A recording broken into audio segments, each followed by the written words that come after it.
Packers yesterday make their cuts. Thought Patrick Taylor was going to be there, and that didn't happen. Mason Crosby activated, as we know. And so you end up with 7 wide receivers, which is what we thought. Yosh Nijman, but David Bakhtiari at the left tackle, John Runyon, Sean Ryan, Josh Myers, Jake Hansen, Royce Newman, Zach Tom, Rasheed Walker. No Caleb Jones. No Caleb Jones.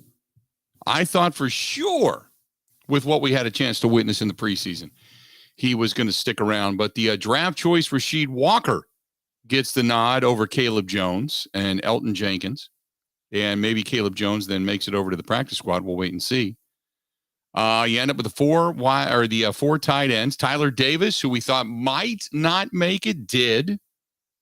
Obviously, the 2 quarterbacks, Aaron Rodgers, Aaron Jones, A.J. Dillon, with Jordan Love backing up Aaron Rodgers, obviously.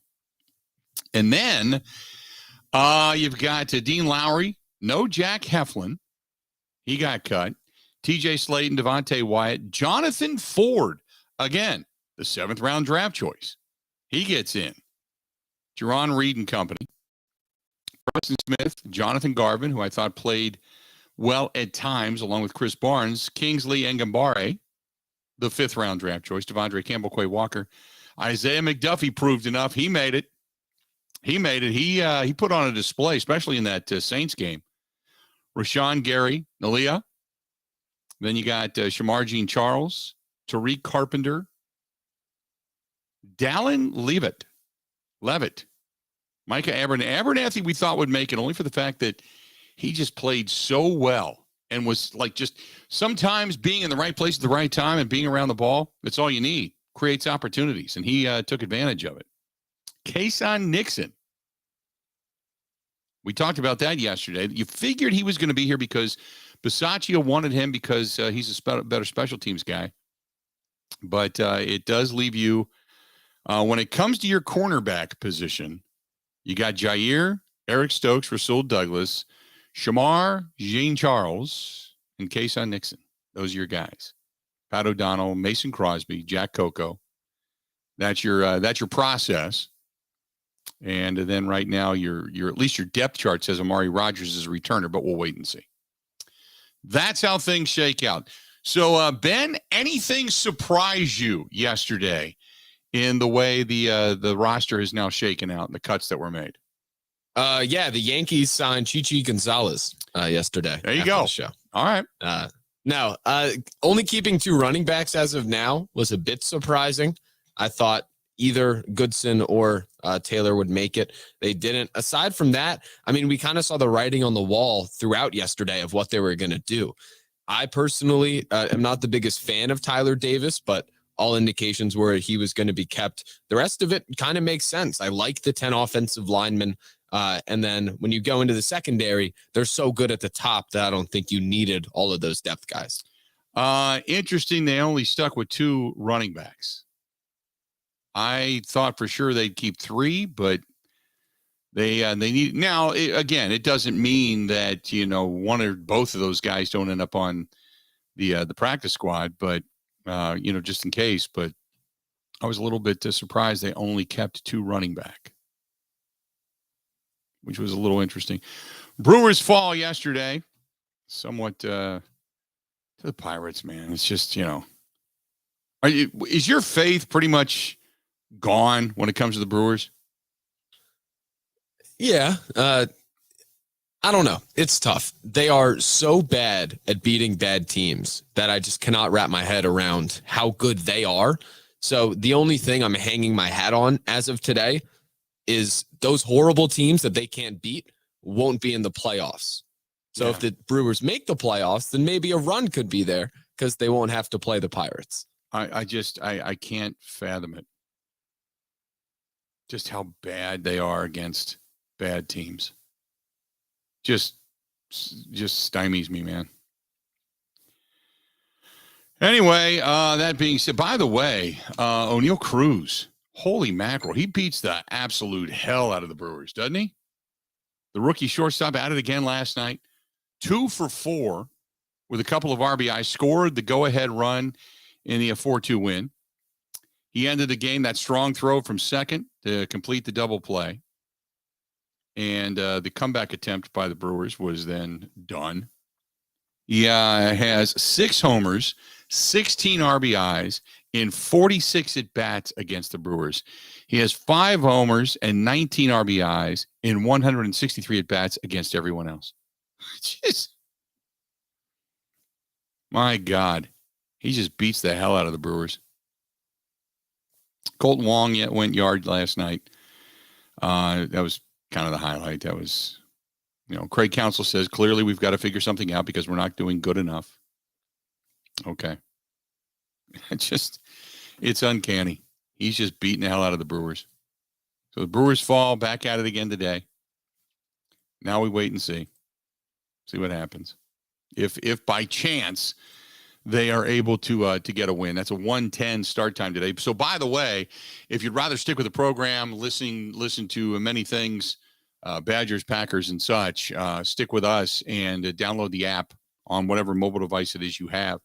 WOZN, The Zone in Madison. Download the app now. It takes maybe 2 minutes, and you're going to be good to go. If you want to chime in on the program, it's 877-867-1670, 877-867-1670. By the way, tonight we're going to be live. The Huddle is back. Tonight's cool. Tonight it's Fisher House, Wisconsin night out at the Wisconsin State Fair Park. So we are going to do the show live, and because it's such a beautiful night, we are not going to be inside the Goose Island Ale House. We are actually going to sit outside at a picnic table with the cameras on myself and Mike Clemens, who's going to be the guest tonight. Also a camera on the stage as they're going to start rocking at about 7 o'clock. So look for the music to get going. But Mike and I are going to sit down and do picnic style Bill Michaels show tonight. I can't wait for this. I can't wait for it. It's going to be so much fun. It's going to be weird, a little loud, but tonight it's Fisher House, Wisconsin night. It's promoting the motorcycle rides, promoting the charity. Thanks so much to the people at the Budweiser Pavilion for doing this for us. But that's where the huddle is going to be tonight. It should be so much fun tonight.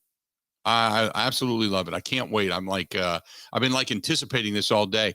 Here in the office, in the studio, if you will, I've been trying to very piecemeal take equipment down and stuff I don't need and, stuff I don't use on a daily, and I'm packing it away and I'm getting ready so I can get the hell out of here right away after the show and then head over to the State Fair, the Budweiser Pavilion at the State Fair Park and just get set up. I can't wait for this. So we've never done this before.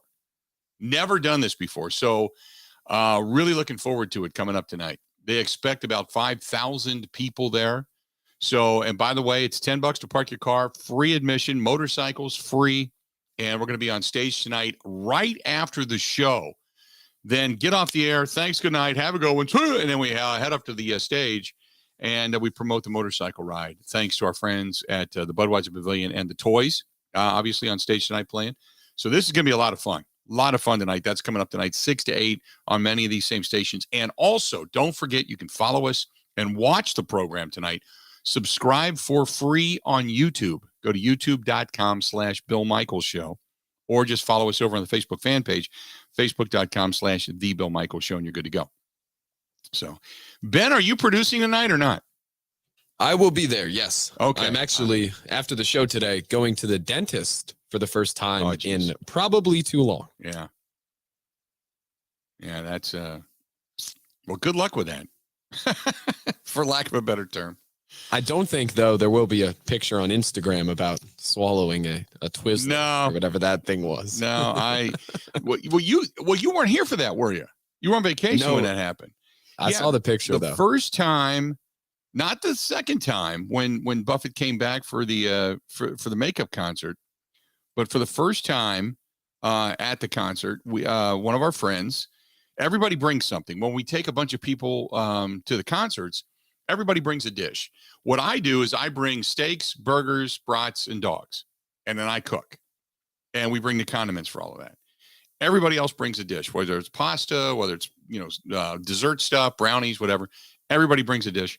Well, our friend Nancy, she brought excuse me. When you were in school as a kid and you get that big box of like whatever Frito-Lay or whatever it was, and it had Doritos and Fritos and chips and all that stuff. So she brought that for everybody, and then Twizzlers, and was handing one out to everybody. And at that point, after drinking for a while, I'm like, oh, I'll take one, sure. And I never eat that stuff. Never. I just don't. I'm not a fan of it, first of all, but I never do it. And I took one bite, one little chewy ass, gooey ass, sugar-filled bite. And I'm chewing it. I'm like, oh, okay, that wasn't bad. And then I'm kind of looking around like where to throw it because I really didn't want it. I'm like, throw it off to the side. And I ran my tongue like through my teeth. And I'm like, oh, wait, what? And I went back, and sure enough, my crown pulled off. And somewhere in the Twizzler, I swallowed it. And that was all she wrote. No, wasn't going back. It was a porcelain crown. Wasn't going back in to get it. Never waited for it to come out. Wasn't going to do it, just so you know. But yeah, that's what happened. So had to go and tell my dentist and say, hey, I can't take this anymore. Can you get this done? He's like, yeah, come on in. It was like 6 a.m. Come on in. So that's what I did. There you have it. 877-867-1670. By the way, you can hit us up on Twitter at Bill_Michaels, at Bill_Michaels. You can also find us over on the Facebook fan page, facebook.com/The Bill Michaels Show. Find Ben Kenny on Twitter at Ben Z Kenny. So there you go. By the way, J.R. Radcliffe says the harrowing month of the Brewers baseball with 1 day left. They are in the month of August, 11-15. They had leads and lost them all. 13 games, they went 4-9. Decided on the final at bat, 10 games, they're 4-6. Decided by 2 runs or fewer, 18 of those games, they're 7-11. And opponents with losing records, they played 14 games thus far, and they are a whopping 5-9. That sucks. They have no other word to describe it. That flat out sucks. That's the Brewers' month of August. When you want to have 4 things. You want to be good. You want to be healthy. You got to get some luck, and you want to be hot. The way you win championships is down the stretch. You get hot. Now, can they? Sure, they can. Will they? I doubt it. That trade of Josh Hader, regardless of what Hader's doing in San Diego, that began the spiral downward, and it took the wind out of the sails. And I for a while, I didn't want to really get into that and believe it. But I'm telling you, damn it, what they did, that front office did, was say, we don't believe in you. We think maybe you can win the division, but you're not winning a World Series. Therefore, we're getting rid of the money. Rather than waiting for the mid portion of the season or anything like that, we're going to set this up as, we're really going for it by getting depth and prospect. My ass, when you're a team heading for what you would assume to be a division championship, and you are worried about the depth and prospects, that, my friends, is what they call a steaming pile. Don't step in it, walk around it, don't go near it, don't breathe in deep. None of it. It was all crap. And it's all because they went cheap, period. That's it. And as you sit here and talk to guys or read stuff out of the New York Post, guys are now talking. There's whispers. They're like, you know what? We saw the true colors of the organization. The owner, I don't know. That wasn't me. I didn't do anything. It was all the general manager. My ass, you didn't. Stop it. You're in on every other deal. You talk about every other deal like you made the deal. You own everything. And then when one goes bad, everybody thinks you suck. Then you back away from it. You blame the general manager. That's not good for business either. Just come out and sit down at a press conference. Put your Brewers thing in front of you. Just look everybody in the eye and go, you know what? We effed up. We screwed up. We went cheap. We're sorry. We screwed you. We screwed the guys in the clubhouse. We screwed everybody that cares about Brewers baseball. Better luck next year. We're going to do everything we can to come back, but don't try to sell it as a bill of goods of a steaming pile of crap, because that's what this season's turned into. We're going to go ahead and take a quick break. More of the Bill Michaels Show next.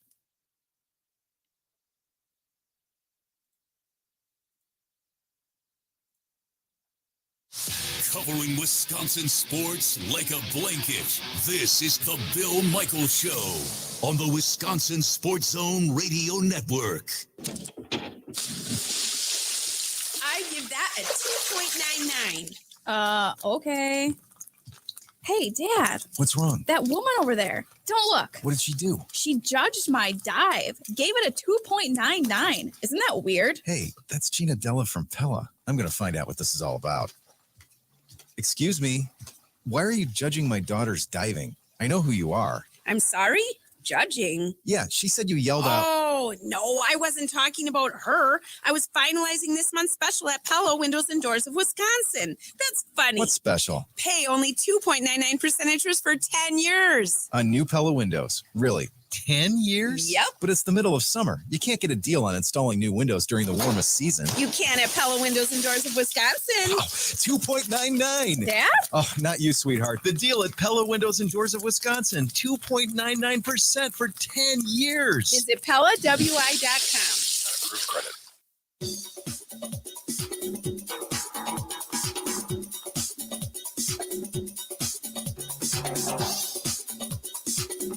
Bill Michaels will resume in 3 minutes.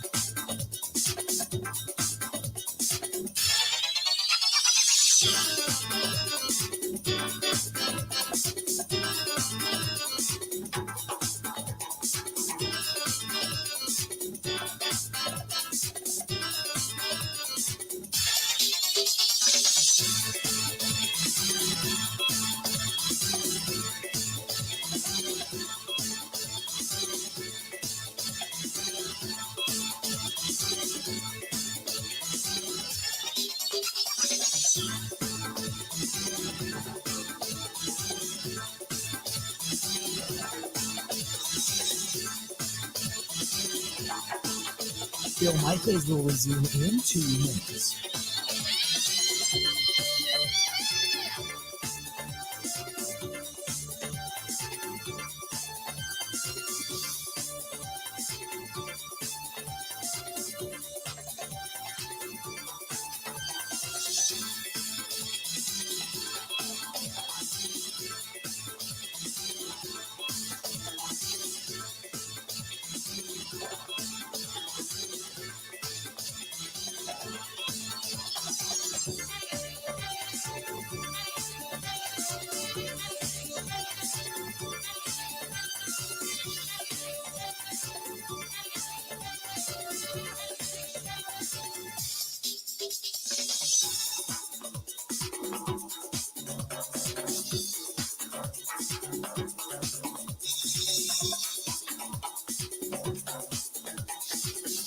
Bill Michaels will resume in 1 minute.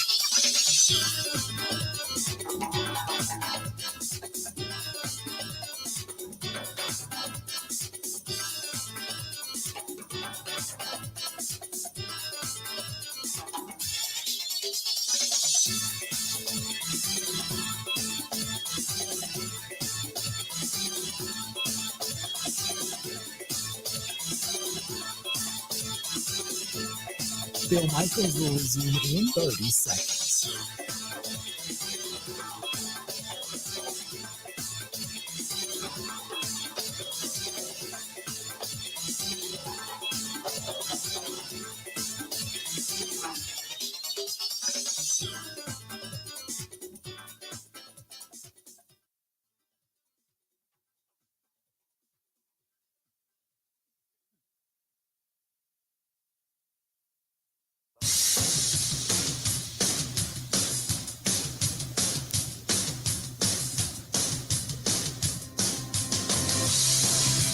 Welcome back. A reminder, if you haven't done it already, We Ride Sunday. Oh, my goodness. Getting a lot of traction. Thank you to everybody who has shared the posts about the motorcycle ride coming up. And whether you're riding with us or you're sending it to somebody who could, thank you so much. But we can't do it without you. Got to keep it going. This Sunday, September 4th, we ride for Fisher House, Wisconsin. The ride continues to get bigger. It continues to get better. It continues to get more people, more traction. Tonight, we really kind of kick off our last effort push. We'll be on stage at the Budweiser Pavilion coming up tonight at the Wisconsin State Fair Park. Tomorrow, going to be broadcasting live from Wisconsin Harley-Davidson. Don't forget about Friday. If you're out and about on Friday, stop by Wisconsin Harley-Davidson. We're going to be broadcasting live there. Mike Wangren from the band Disturbed and Jesse James Dupree from the band Jackal, both going to be on the show on Friday. And then Friday night, going to be on the stage out at Wisconsin Harley with Cherry Pie. Going to be doing Saturday night. I'm going to be out at I'm going to be at Smoke on the Water, making an appearance there. We're going to be on the stage for Bobby Friss and the gang. They're coming back, which is fantastic. And then we head down to the Harley Museum. We're going to be on stage down there. Right before Jackal and speaking to the masses there and getting ready for the ride coming up on Sunday. So if you haven't done it already, go to FisherHouseWI.org, FisherHouseWI.org in the events page. You click on the placard that is the motorcycle ride. You scroll down, it'll say register here. All you do is click the link. It's that simple. Otherwise, if you're on the Bud Light live stream, you can scan the QR code, or all the information, including the QR code and everything, is over at Facebook.com/Big Unit Poker Run. Facebook.com/Big Unit Poker Run. You can follow me on all my platforms, and we're going to be posting on all of them, but we can't do it without you. I got confirmation today that there's going to be drone coverage, which is cool. So the drone video is going to come out here in probably about a week, and it's getting bigger and bigger and better. And the Milwaukee Fire Department confirmed yesterday, and they're putting a big ladder truck out over 9th Street with an American flag for all the riders to ride out underneath, and just so much cool stuff. So we're really looking forward to it, and hopefully you get a chance to ride with us. 877-867-1670, 877-867-1670. Kyle wanted to know. Says unit asking you when the NFL practice squad players are going to be signed and the practice squad will be finalized. So just so we know, we're all on the same page. For those that are asking, the NFL practice squad players can start being signed today at 3 p.m. Central, 4 p.m. Eastern. That's when you can start signing. The majority of them, for the most part, are everybody pretty much knows who is and isn't going to be a part of that. So you kind of know unless you get picked up on waivers by some other team. Practice squads limited to 10 players back in 2019, but that was set to change with the new CBA. The number was going to 12 players for 2 years and then was going to be increased to 14 players in 2022. Now, that all changed when COVID hit, and the league increased the practice squads to 16 players, which will once again be the limit this year. So 16 guys can be signed. The teams now have more flexibility when using those practice squad players on game day and such. And practice squad players can be activated on game day before the team even announces their inactives. So the player doesn't have to be elevated from the practice squad to the main roster for that move to happen. So there's more versatility there now for the teams. So yeah, the 53 is set, but if needed, necessary, if a guy goes down on Saturday and just doesn't feel it, they can elevate a guy off the practice squad and whatever. They can do a lot of manipulation with the practice squad and such, but that's kind of the way things shake out. So hopefully that explains it for you. But anyway, that's for the people that are asking about the practice squad. That is the best explanation I can possibly give you. Now you question, that not only the guys that are going to be on the practice squad, but this new version of the Green Bay Packers, the initial 53, which was announced yesterday, you've got a reworked wide receiver unit. You got extra attention being put on the defensive line. There's turnover up and down the roster. There's adding 11 rookies.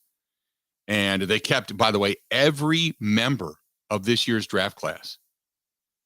Every member, despite the discussion that Aaron Rodgers had of continuity and keeping guys around, you usually see turnover and such, but 18 new faces, 34% of the Packers roster is turned over.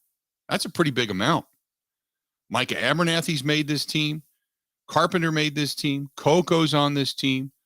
Obviously, Romeo Doubs, Ngabare, Jonathan Ford, the defensive lineman, 6'5", 338, came from Miami. Dallin Levitt, the safety. His 4th year, he's with the Raiders. And we all know that, Bisaccia really liked him. Same thing with Kayshawn Nixon. He comes over, 5'10" as a corner, 200 pounds. You like to be a little bit taller, but decent wheels. He was a former undrafted free agent, spent seasons with the Raiders as a corner, and was really liked. His motor was liked. His effort was liked by Bisaccia, so he comes over. Obviously, Pat O'Donnell is now here. Jerron Reed, they signed in the offseason. Sean Ryan, Zach Tom, draft choices. Samari Toure, draft choice. Rasheed Walker, 3-year starter over there, left tackle. Walker helped the Nittany Lions to set records on the ground and offensive tackle. Quay Walker, we all know, the draftee. Sammy Watkins come over. Christian Watson, Devontae Wyatt. All of those guys. I mean, that's a lot of turnover. A lot of turnover for the Packers. But I think there's probably a couple names there that you could go, we'll wait and see. But for the most part, I think short of the loss of Devontae Adams, I think there's a lot of upgrade there. Isn't there? At least don't you feel that coming into the season when you start rolling through some of those names? And the 2 guys coming from Vegas, when you listen to Rich Bisaccia, those 2 guys, I mean, they're there because of special teams specifically. So I'm excited. I'm excited. As Complicated Fella says, Gutey keeping the roster young so he can get more bites at the apple, LOL. I hate that stupid Brewers phrase. You know what? In baseball, you want bites at the apple, but, come on. There's baseball is, you can pretty much look at a quarterback. If he plays well one year, the only reason he plays poorly the next is usually because of injury or because he's lost guys around him, okay? But you pretty much know year in and year out. Usually with baseball is such a fickle thing. Good players are good players, don't get me wrong, but to be able to put a roster together and kind of pre-predict how that roster is going to be, who's going to hit where, who's going to hit what, how many home runs are going to be smacked, I think almost analytics, statistics, and such has almost gotten in the way of baseball. When you look at the amount of guys, and I know they say, well, average doesn't mean anything anymore. The hell it doesn't.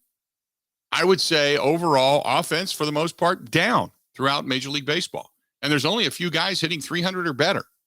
So if that's not indicative as well, I know OPS is the overall reigning factor now. But same thing, man. You look at a lot of guys average, and I know people want to poo-poo it, but it's true.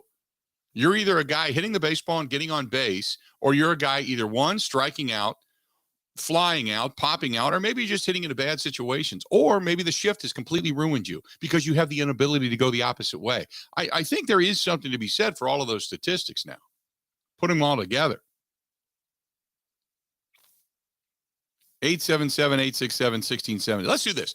We'll step away. We'll take a quick break. We're going to hear from Gutey today. We're going to hear from Matt LaFleur today. Mike Renner of Pro Football Focus is going to join us today. Rob Reichel, Forbes.com, Conley Media and such, covering the Packers, going to join us today. We got a full slate today. I'm fired up. Plus, we're going to hear from some of the position coaches, coordinators, if you will, from the Wisconsin Badgers. So we got a lot coming up. Hang in there. A lot more of the Bill Michaels Show coming up right after this.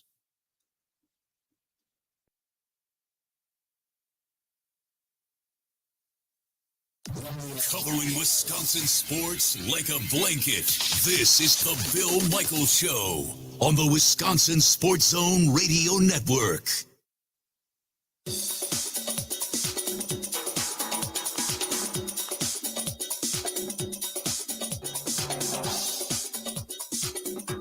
Bill Michaels will resume in 5 minutes.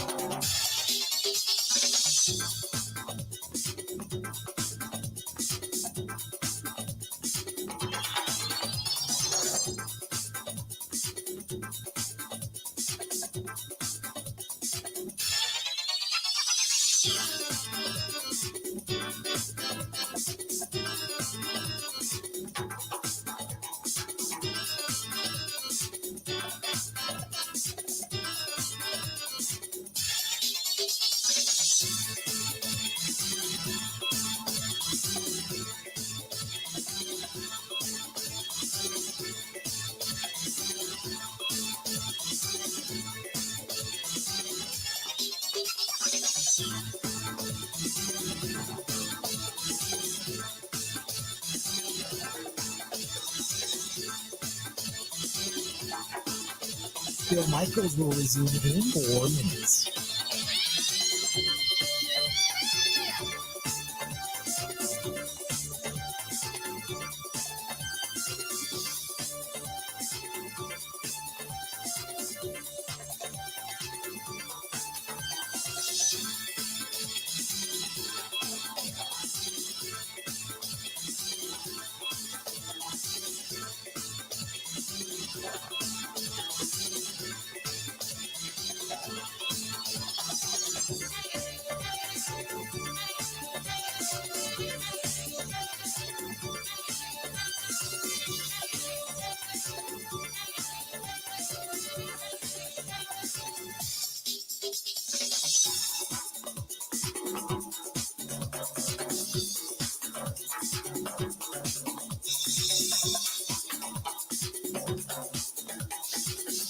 Bill Michaels will resume in 3 minutes.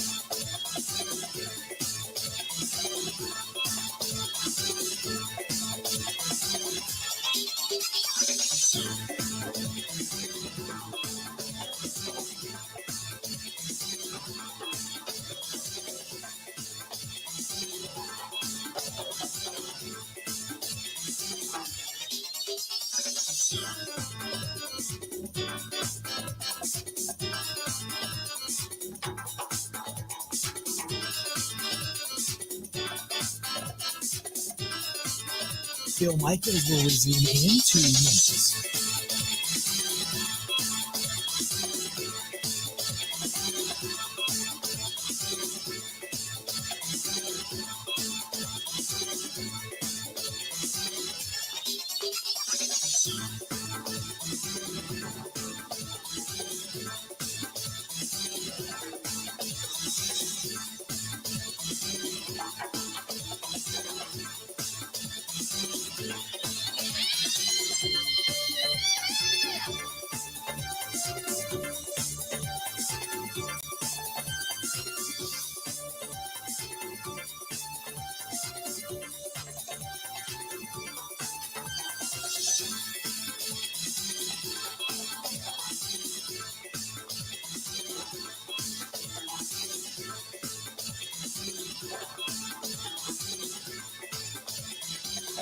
Bill Michaels will resume in 1 minute.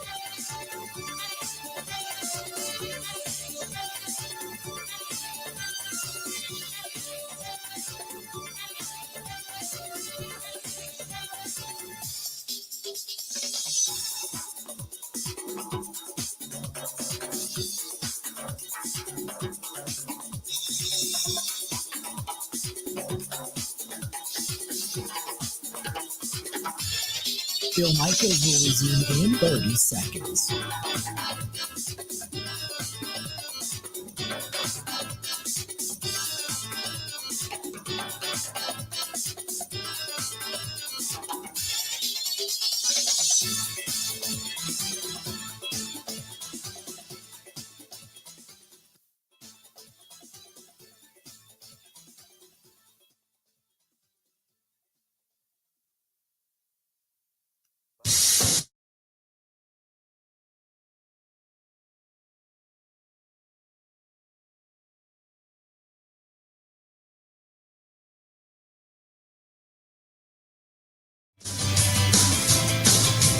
It's beautiful outside. I know that. This week is going to be great. Into next week, it's going to be great. But eventually, it's going to start to turn. We all know that. And why not right now start thinking about the economical factor of your home, the beautification of your home, adding value to your home in case you're thinking about selling it in this market. Get the most for it you possibly can. And that's with our friends at Pella Windows and Doors of Wisconsin. Go to Pella, P-E-L-L-A, PellaWI.com. That's PellaWI.com. Right now, you can lock in for 10 years, 2.99% interest. 10 years at 2.99% interest. And Pella's got you covered. They come out, they do an assessment. They let you pick out the interior, the hardware, what kind of windows you want, slider windows, roll screen windows, all that kind of stuff. Wood windows, vinyl windows, Impervia windows. I mean, there's so many different choices. And then they custom measure. They measure it 2, 3, 4 times. Write it all down. Got you going. Here it is. Then they go and custom manufacture, custom assemble, and then the installers come out to your house and they custom install this and warranty it. And when it's all said and done, your house is sealed up. It is economical. It is worth more, a lot more, depending on how many windows and doors you get. So I would check out Pella Windows and Doors of Wisconsin. Go to PellaWI.com. That is Pella, P-E-L-L-A, PellaWI.com, or call them 855-PELLA-WI. That's 855-PELLA-WI, and see for yourself. I mean, I can't wait, because coming up this month, this September, is going to be the installation of the new patio door here at the house. And I am really looking forward to it. That is the last and final door in my home. That now my house is just it's just all glass. It's got windows and doors all over the place. But it's 5 big patio doors, and I did 4 of them at once, and then I had a couple that I thought, because they're really big. And I finally decided to go ahead and get it done. So I'm ecstatic. I'm looking forward to it. 877-867-1670, 877-867-1670. Give us a shout. We'd love to hear from you. Look, I don't know what else to say about the Brewers. There's a lot of people, asking me about the Brewers and everything that went on and what I kind of ranted about a little bit earlier. I don't know what else to say about them, to be honest with you. I really don't. I think the trade stunk. Even though, yes, I understand that Josh Hader has not been great. I think there's circumstances to that. Now, I'll never know. There's no way to prove it. There's no way for you to prove me wrong. There's no way for me to prove you wrong. I have my feelings. That's it. I feel like Hader was uprooted with the new baby, the wife having some issues up until she had the baby. He just finally gets settled with his life, his family. It's been somewhat of a chaotic spring and going into summer. And then all of a sudden he's traded. He's sent off to San Diego. He's expected to be a savior. He wasn't pitching great here, but he was finally starting to get back into his rhythm. There was a lot of positive mojo here. And then, because of money, he gets dealt for a place that, for all intents and purposes, he kind of wanted to stay. So I just think circumstances screwed him up. I could be wrong. Who knows? I could be wrong. I get it. But in the grand scheme of things, we'll never know what actually happened, but it hasn't been a trade that's turned out well for really either side, for lack of a better term. But I really think that had they not messed with this team, that things would be okay. That the Brewers would be in a different place. That's just my thought. That's just my feeling. I don't have anything else to base it upon, other than the fact that some of the little comments and that have both been made public, and some of the whispers are that guys inside that clubhouse felt like management just kind of gave up on them and said, yeah, you guys are pretty good, but we don't think you can win it. And there is nothing worse than upper management in any company doing anything in any walk of life telling you, yeah, you're pretty good, but you're not the best.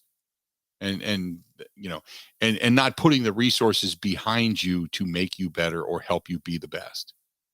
There's nothing more detrimental than that. And I think that was a complete miscalculation, whether it be by Mark Attanasio, whether it be by David Stearns, a group, I don't know. Matt Arnold, I don't know. But I just think that they completely miscalculated that, and it's pretty much done. That's it. I think that's what happened. That's the only thing I can give you. I have nothing else. I wish I had something else for you, but I got nothing else. That's it. 877-867-1670, 877-867-1670. If you want to find us, do it. This is from Dan. Dan says, hey, Unit, who do you think is going to come back to the practice squad? One or both running backs? I think Patrick Taylor is almost a given. Dexter Williams is interesting because he's been with the Packers before.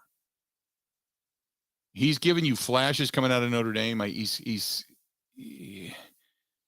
That's a great question, because everybody seems to think it's just automatically going to be Tyler Goodson or Patrick Taylor. And I would not be astounded if it was Patrick Taylor and Dexter Williams, or Patrick Taylor and Tyler Goodson. But I think Patrick Taylor for sure. I think Juwan Winfrey could make it back. Gosh.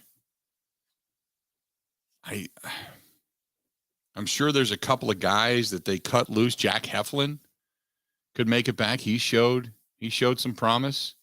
KB and Ento, a guy that's obviously been in the system, could make it back. Ennis Gaines can make it back. But with 16, the ability to go to 12, 14, 16 guys, that's quite a few players that can make it back into your system. That's quite a few guys. Also, Mike Garofalo now says that the Packers are going to sign the veteran safety Rudy Ford a couple of days after being let go by the Jaguars. So it looks like the Packers are going to make a little bit of room and signed Rudy Ford to a contract. So there you go. Ford, by the way, a lot of snaps in his career. He's played in multiple situations. The Packers are going to have to make a cut, most likely coming at safety, to fit him in. Who are they going to cut? Do they cut does Micah Abernathy or Dallin Leavitt go? Tariq Carpenter, I would doubt it, because he was a 7th round draft choice. But one of those two, Abernathy or Leavitt, is going to have to go. And I hate to see Abernathy go. Now, he could probably end up in the practice squad for sure. But like I said at the beginning of the program, when you watch him play, there's some guys. Rasul Douglas had this last year. There's some guys that just have a knack for being near the ball, the right place at the right time.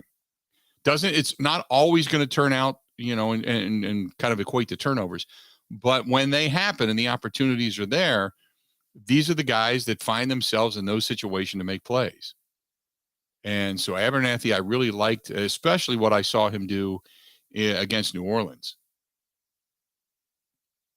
But it looks like the Packers are going to make a move at the safety position. So you might see a guy like Abernathy end up on the practice squad as well. But we're waiting for that to come down. And I'm kind of reading a couple of things about him, and it looks like he's also very much, when it comes to special teams, another area that Matt LaFleur, Brian Gutekunst, and Rich Bisaccia all said they are going to upgrade. All said they're going to put a concentrated commitment to making that unit better, whether it's better personnel and depth on this team or putting starters in. They are going to make a concentrated effort to make special teams better. So at least as of right now, you would assume that it kind of feels that way. This is from Tyler. Tyler says, hey, unit, I like what Gutey has done. Obviously, he's going to get some of these guys back via the practice squad, so we should be a little bit deeper off of our practice squad this year. Not that it makes a hill of beans once you start talking about Super Bowls, but hopefully some of these guys can contribute right away. Well, you don't want practice squad guys to contribute right away. That means you've had injuries. But I get what you're saying. I understand what you're saying. Thank you for the email. By the way, he's listening in La Crosse. If you're in La Crosse, stop into Buzzard Billy's, man. Stop into Buzzard Billy's. Love that place. I feel pretty confident about this team. I guess I feel more confident about this team than a lot of people do. I just do. I just feel like the Packers are, you want to start at 13 wins? I mean, we went through the season, and let's just say, because Matt LaFleur has been really good at protecting the home games, let's say they win all or maybe lose just one home game. Well, that means most of the tough teams that they have coming into Lambeau Field will be out of the way. So therefore, you should be able to go on the road. Now, maybe you don't win this first one against the Vikings, but for the most part. Everything else looks to be solid. So where are all the losses coming from that these people are predicting with only 8, 9, and 10 wins? 11 wins. I think the Packers are going to be better than that. I really do. 877-867-1670. Let's do this. We're going to step away, take a quick break. We'll come back. There's a lot to get to. Coming up in the next hour, we're going to have some guests that are going to be joining us. Also, Mike Renner, Pro Football Focus, Rob Reichel from Forbes and Conley Media. Also, we're going to hear from Gutekunst. We're going to hear from LaFleur. We're going to hear from the Badgers' perspective, Jim Leonhard and Engram, the coordinators, are both going to speak today. We're going to hear We're going to hear those conversations as well. Stay tuned. A whole lot more of the Bill Michaels Show. This portion of the program brought to you by Wisconsin Harley-Davidson. Go to wishd.com. Big party weekend. I was out there yesterday. If you follow me on Facebook and Instagram, took some pictures of the vendors starting to set up, and that whole parking lot, that massive, massive structure, South Stage, North Stage, all that good stuff. They got a cigar lounge out there again this year. They've got different bike accessories. They've got a lot of music, food vendors, food trucks are starting to pull in.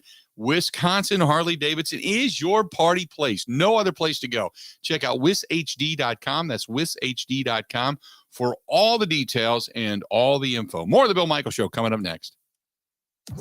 Covering Wisconsin sports like a blanket. This is the Bill Michaels Show on the Wisconsin Sports Zone Radio Network.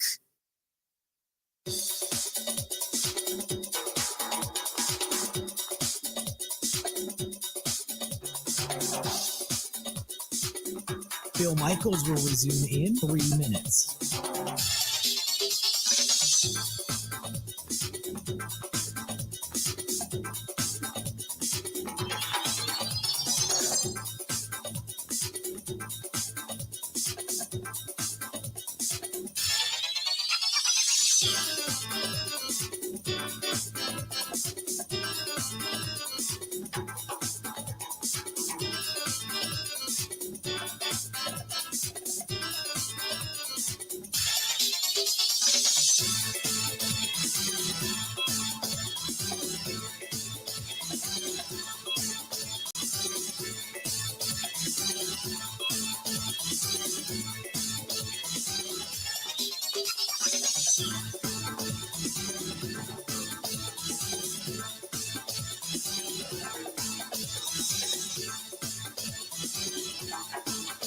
Bill Michaels will resume in 2 minutes.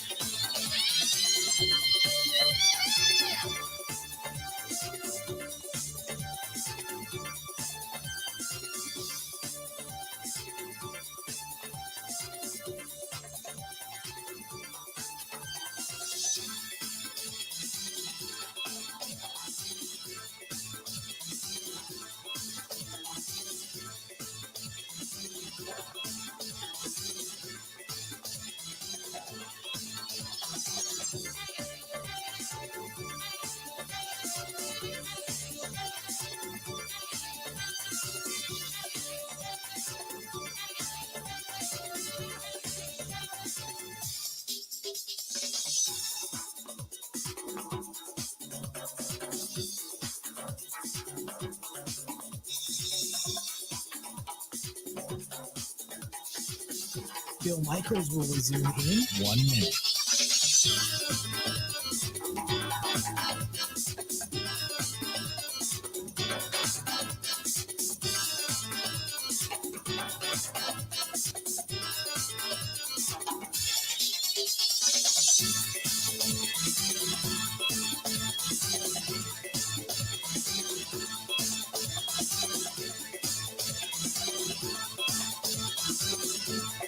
Bill Michaels will resume in 30 seconds.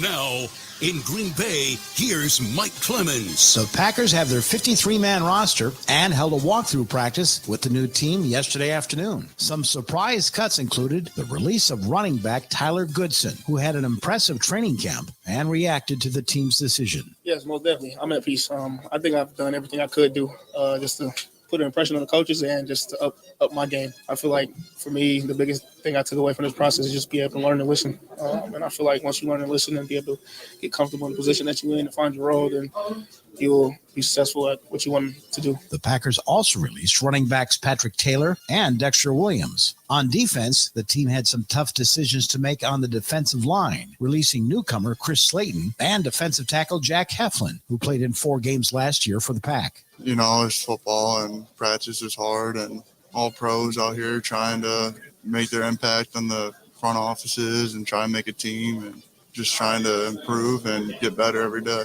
Now, the Packers struggled in the preseason on special teams, on punt and kickoff coverage. They finally took Mason Crosby off the PUP, and for now, they're sticking with 23-year-old long snapper Jack Coco, who was a walk-on at Georgia Tech, Matt LeFleur. Yeah, I think Jack's done a really nice job of everything we've asked him to do. I think he's worked extremely hard. He doesn't get many breaks during practice. It's either Rich or Byron is on him the whole time. So he's done a nice job, and certainly he's far from a finished product at this stage of the game. He's still a really young, but he's handled everything we've asked him to do really well. That's the Packers head coach, Matt LeFleur. In Green Bay, I'm Mike Clemens on The Bill Michaels Show.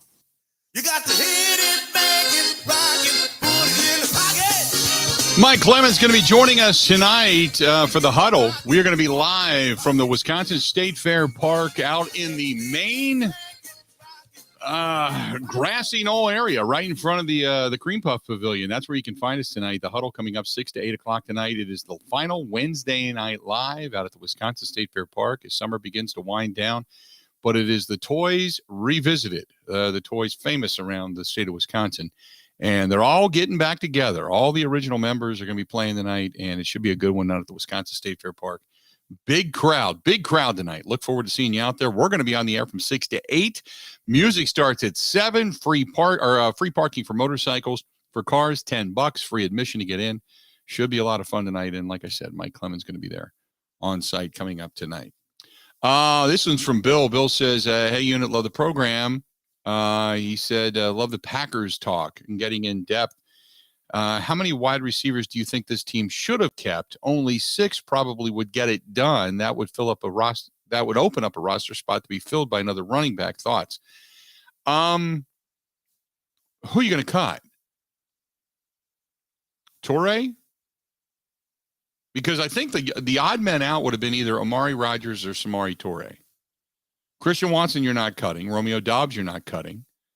Al Lazard, Sammy Watkins, Randall Cobb. And we all know, I mean, you know, between you, me, and the fence post, Randall Cobb is a veteran. He's a knowledgeable veteran. He's a very likable guy, but he's there because of Aaron Rodgers. That's it. So is he taking up a roster? Can he produce? Yeah, he can produce because there's certain things that he can do as a veteran in conjunction with Aaron Rodgers that give you a little bit of an edge. But when you talk about can he produce like big time, you know, out of that slot, I think, you know, I mean, like I've said all along, like Puxatawny Phil coming out to see a shadow every year, you know, Randall Cobb at some point or another is going to end up with an injury. And whether he misses 1 game, 2 games, 5 games, 10 games, we'll just wait and see. Wisco Center says, have you seen the change in footballs to be used on Thursday night games? I have not. Ben, are they changing the footballs on Thursday night games? No, I think what he's talking about is there was a promo put out by Amazon and they had Stafford. It's this super skinny, weirdly shaped, kind of like a husk of corn football that they modified the visuals. They made some graphic to make it look like Stafford threw it 100 and whatever yards as a way to promote, you know, the game. But no. Gotcha. No, I didn't see that. And I was going to say, I can't imagine that they are going to change things just for Thursday night games. That'd be crazy to me. So I didn't think that was going to happen, but it is what it is. 877-867-1670, 877-867-1670. Find us. This one's from Jake. Jake says, I think they should have cut Torre and brought back Patrick Taylor. That would have been a wiser move. Torre would easily go to the practice squad. Taylor could be picked up by someone else. I don't think so. I don't think that's gonna happen. I don't think Patrick Taylor's gonna get picked up. I mean, I could be wrong. And if if it happens, then I'll say, yeah, you're probably right. But I just don't think that's gonna happen.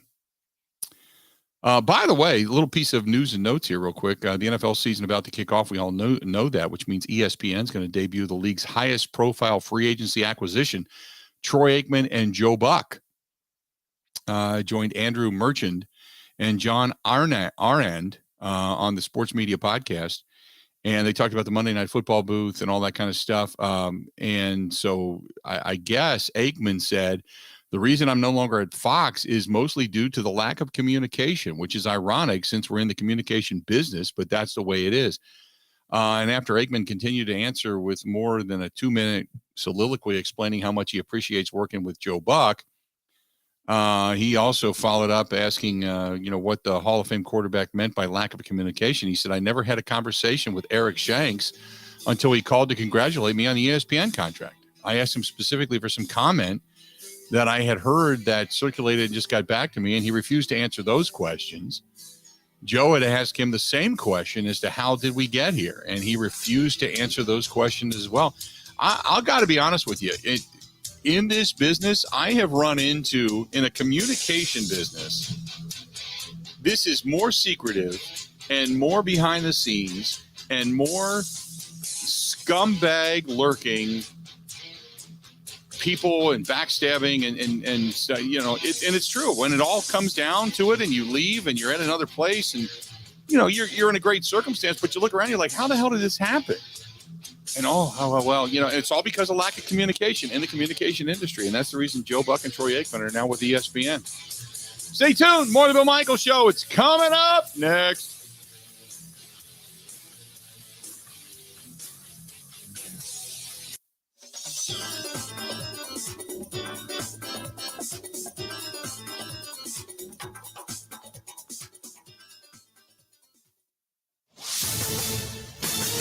This is a Wisconsin Sports Zone update. Yesterday saw the Green Bay Packers set their initial roster down from 80 to 53 men. Some notable moves: the Packers are only keeping 2 running backs. That would be Aaron Jones and A.J. Dillon after cutting Tyler Goodson and Patrick Taylor. They also ended up keeping 7 wide receivers, with rookie Samari Toure beating out Juwan Winfrey for the final spot. And after he missed all of training camp from a knee surgery, Mason Crosby was activated off the PUP list and believes he'll be ready to go September 11th, week 1 against Minnesota at US Bank Stadium. To the majors, Brewers starting pitcher Jason Alexander allowed 1 run on 3 hits over 5 innings while striking out 6, and Colton Wong had a 2-run shot, his 3rd homer in the last 4 days, but the Brewers would fall to the Pirates at American Family Field 4-2 last night. The Brewers still sit 6 games behind the Cardinals for first place in the NL Central and 2.5 games behind the Padres for the final wild card spot. They'll finish up their series against the Pirates this afternoon. First pitch is at 1:10.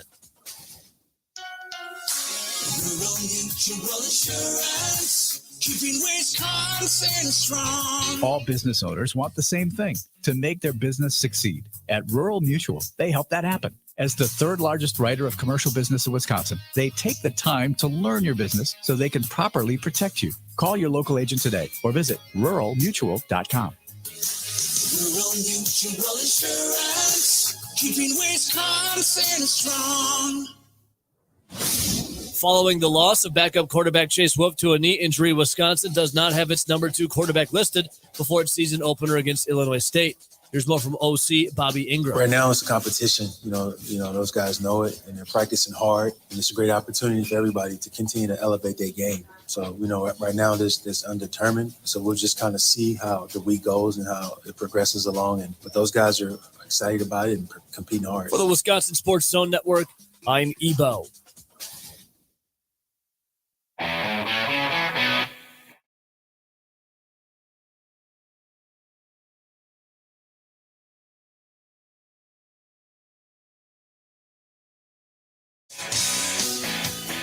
The Bill Michaels Show on the air. We are glad you're with us all throughout the great state of Wisconsin, well beyond the borders as well. Thanks for joining us on a Wednesday, very special Wednesday.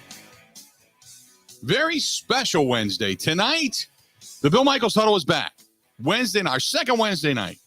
But tonight, we are doing where we've never done anything like this before. We are going to do the show sitting at a picnic table in the main square at the Wisconsin State Fairgrounds, out in front of the Budweiser Pavilion. Normally, we're in the Goose Island Ale House. We've done that, been there, done that numerous times. But this is going to be special tonight. This is going to be cool. We're going to sit out there, hopefully, if it all technically works out. Otherwise, I'm a liar. And Mike Clemens and I are going to sit outside, do the show, and have a great time. We're going to be right in front of the Cream Puff Pavilion, looking across the compound, if you will, into the Budweiser Pavilion. Music starts at 7. We go from 6 till 8 tonight.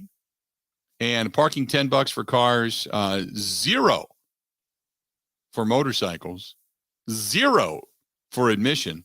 Coming out tonight, it's the Toys Revisited, the original band on the stage, rocking the house one more time this year for Wisconsin State Fair Park and the Budweiser Pavilion. But tonight is also Fisher House, Wisconsin night. And we get to do a little stage stuff tonight and make people aware of the motorcycle ride coming up and the charity itself. So thanks to Leonhard and Josh and everybody out there at the Wisconsin State Fair Park and the Budweiser Pavilion for having us out. But tonight it's going to be an exciting night. So hopefully you can come and join us. Looking forward to it. Coming up here in about 15 minutes, I guess, Rob Reichel is going to be joining us. We're going to talk with Rob about the roster cuts, get his thoughts on the new look Green Bay Packers. 18 new faces, 34% of the team changed over. Also, Mike Renner is going to join us from Pro Football Focus coming up here a little afternoon. Also today, we're going to hear from Brian Gutekunst, Matt LaFleur. In addition to that, we're going to hear from Jim Leonhard and Engram, the new offensive coordinator for your Wisconsin Badgers. It's quite a day right there today. It's quite a day. Hey, was it yesterday? Kenny and Halprin did the Tuesday show, Ben? Yeah, last night, Tuesday, Thursday this week. We're live again, 5 to 6 coming up on Thursday locally at a bar in Sun Prairie. I was going to say, where are you? The Monk's Bar and Grill, Monks, yes. Sun Prairie, Wisconsin, right outside Madison. I can't wait. I haven't been there yet, but Zach had glowing reviews about where we're broadcasting from. Happy hour deals. I've heard the appetizers are terrific. And it just means football is back. I know you get the same deal with the huddle, right? Once you start doing them, right. It means, we're back in season. That's how I'm feeling this week. Yeah, the Monks is a cool place. Now, I've never been to the one in Sun Prairie, but you ever been to the one in the Dells?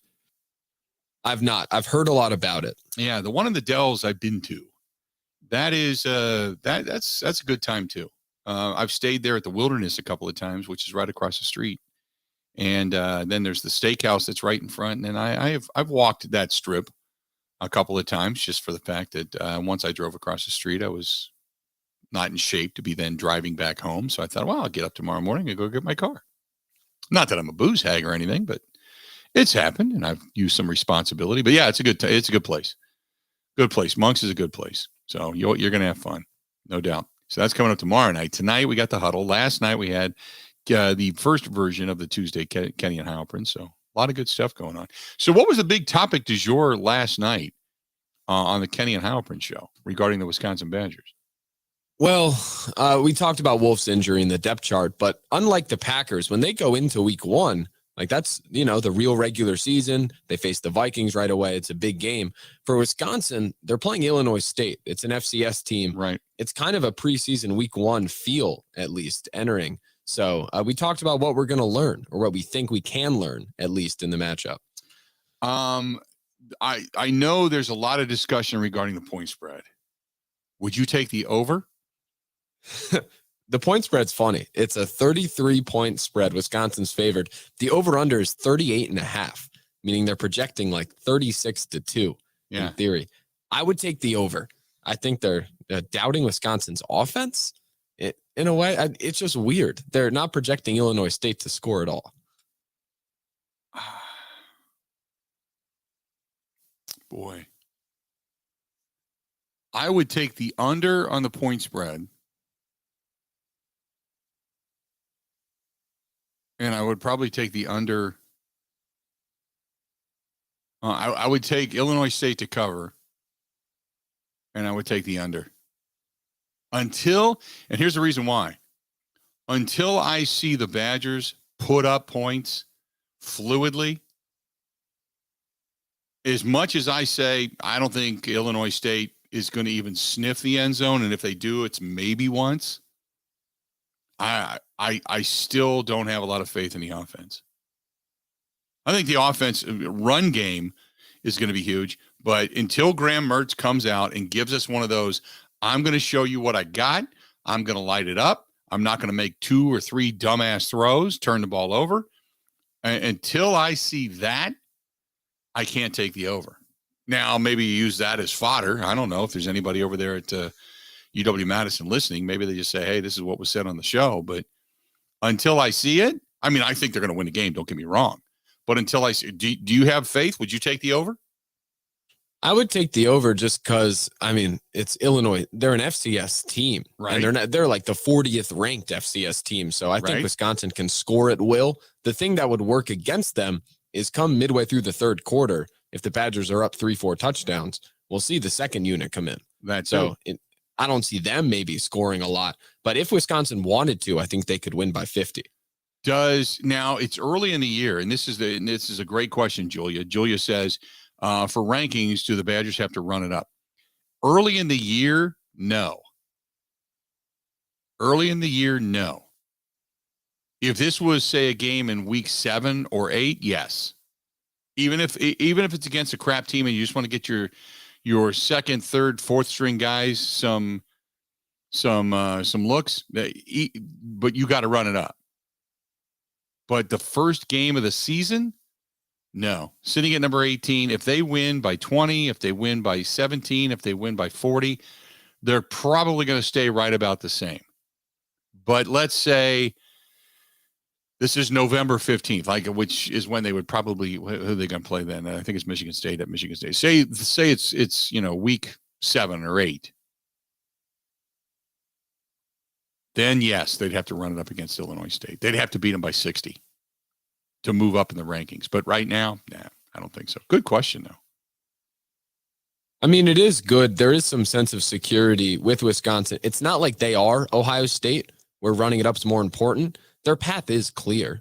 Like if they go win the Big Ten and they have one loss, I think they're in whatever playoff situation. So I don't even know if running it up is an issue for them. It's just about winning the conference for once. Big games coming up this weekend. Michigan State on Friday night hosting Western Michigan. That's going to be kind of a yawner, you would assume.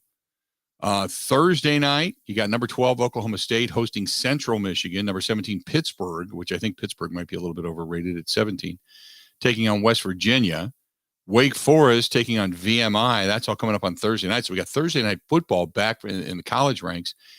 And then on Saturday, the big one is number 5 Notre Dame traveling into the Shoe to take on Ohio State in a 2-5 matchup. I will say this, since Brian Kelly is no longer with Notre Dame, I have a different empathy for Notre Dame now, but I still want to see them get absolutely positively drilled out of the top 10 when they go into the Shoe to face Ohio State. What is the line on that? I think Ohio State, because I saw Notre Dame. I don't know if you saw this, but I saw Notre Dame, their head coach. They posted really big on the locker room wall the point spread. Ohio State being 17. favored by 17. Yeah, I saw him post that poster. Ohio State by 17 on the wall. And they're using that as kind of fodder because they feel completely disrespected at number 5. How can we be number 5 and still be, not favored? And also then Ohio State by 17 points over us. So they're using the point spread, as some kind of motivation to be able to kind of say inspire their guys. But other than that, is there a game you really? I guess Georgia, Oregon, number 3 and number 11. That's not a bad game. Number 19, Arkansas, hosting number 23, Cincinnati. And don't you think Arkansas is a little overrated? No, I love them this year, Really? actually. Yeah, they were 2 years removed from Bielema, how bad they were, and all of a sudden they're the darlings of the up and comers from the SEC. I mean, they were impressive last year. I like Sam Pittman a lot, what he's doing there. KJ Jefferson, their quarterback, is electric. They're talented. I mean, they're in the SEC, so they will rack up losses, but I like their team if you separate, the tough games they have to play. Then you got number 1 Alabama, Utah State, number 20 Kentucky taking on Miami of Ohio, Baylor taking on Albany, and then kind of goes on from there. Number 7 Utah traveling to unranked Florida, which is that's a big one. That's a big one. That's gonna be rather interesting. My favorite game of the weekend, Bill, is actually Thursday night, Penn State at Purdue. Just because I'm a nut job for the sport and for the Big Ten, it kind of is Purdue's season in a way. Where like if they win this game, the rest of their schedule's easy. They could easily win the West. And Penn State, I mean, needs to turn it around under Franklin. They have so much talent and they've underperformed the last couple of years. So I can't wait for that game. The that one I believe is what, 7:00? Is that 7:00 or 6:00? Yep. I can't remember. 7:00.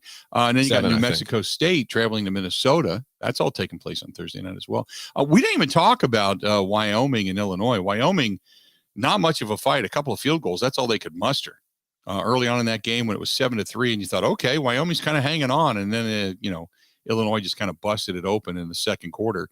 And then went on from there and then put up a couple of more scores in the fourth quarter. But 38-6 was the final. And DeVito, 27-37, 194, and threw for a couple of touchdowns in that contest. Looked pretty sharp. And Bielema gets the win as the Illinois Fighting Illini beat Wyoming. So they looked good. I didn't think they'd look that good, but also there's a rejuvenation. Did you see the crowd in that game or lack thereof? Yeah. It's going to take a while for Illinois and Illinois fans to all of a sudden come back and say, oh, yeah, Brett Bielema's got us going on.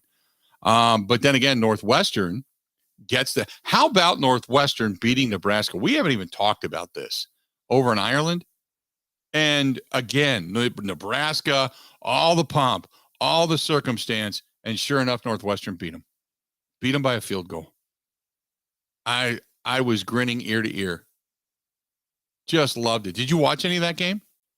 Oh, I watched all of it. Okay. They choked. It was beautiful. Nebraska was exactly what we have made Nebraska to be. They just cannot get out of their own way.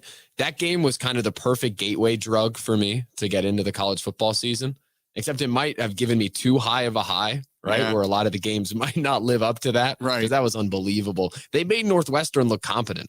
And right. Northwestern might be better, but that's not, a groundbreaking offense we're talking about. Loved the Northwestern N, which was the Irish, the Ireland flag, the green, white, and orange on the side of the helmets. They changed the N from the white N on that purple helmet to the flag. But then, who was it? Was it? I think it was Mueller. Ended up picking off Thompson late in that ball game. And seals things up. I found myself going with that yes moment. Yes, because I was just rooting so hard against Nebraska. I just was. 877-867-1670. Let's do this. We're going to step away. We'll get back into some Packers chatter. Rob Reichel, Forbes.com, Conley Media going to be joining us coming up. This portion of the program brought to you by our friends over there at Quick Trip. Top tier alternative fuels, no fee ATMs. And I'm telling you right now, you better be using those quick rewards cards. You still have some time to win yourself some cash and prizes via the Mountain Dew game, and big sponsor of the Packers. But don't forget about your tailgate supplies. Going to go in and get the pothole pizzas, you're good to go. Beer cave, good to go. Ice, good to go. All the different stuff to grill up, good to go. Right there at Quick Trip. Don't forget, again, use your quick rewards card and see what you get. Good stuff coming your way from our friends over there at Quick Trip. Stay tuned. Rob Reichel up next, talking Packers roster. Ready? This is the Bill Michaels Show on the Wisconsin Sports Zone Radio Network. The days are getting shorter, but the racing continues at Road America through the middle of September. For all the information, go to roadamerica.com. That's roadamerica.com.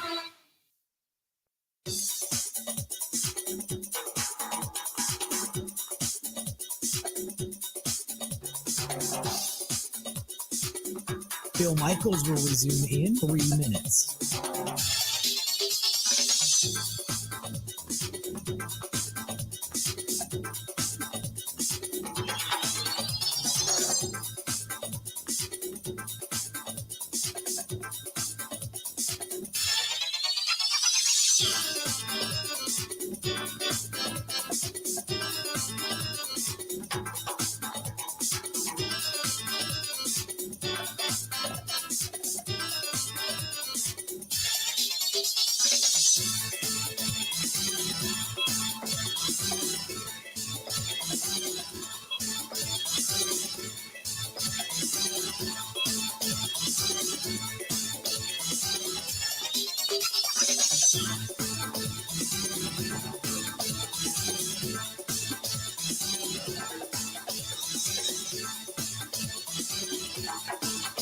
Bill Michaels will resume in 2 minutes.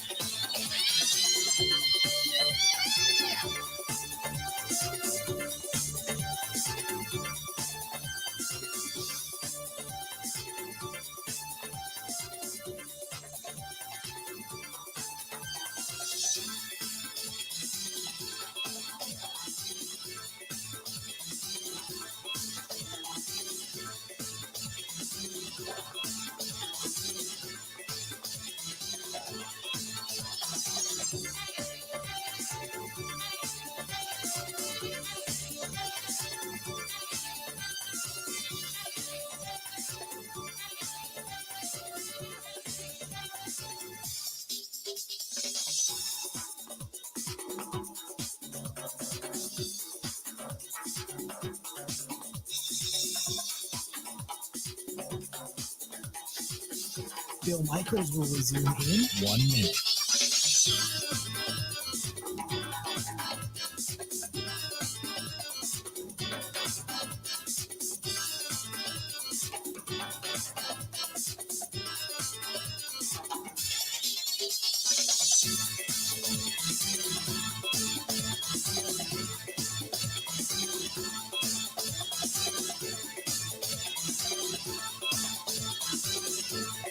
Bill Michaels will resume in 30 seconds.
Lynn Dickey and Paul Kaufman, right? An all-time quarterback and tight end in the organization.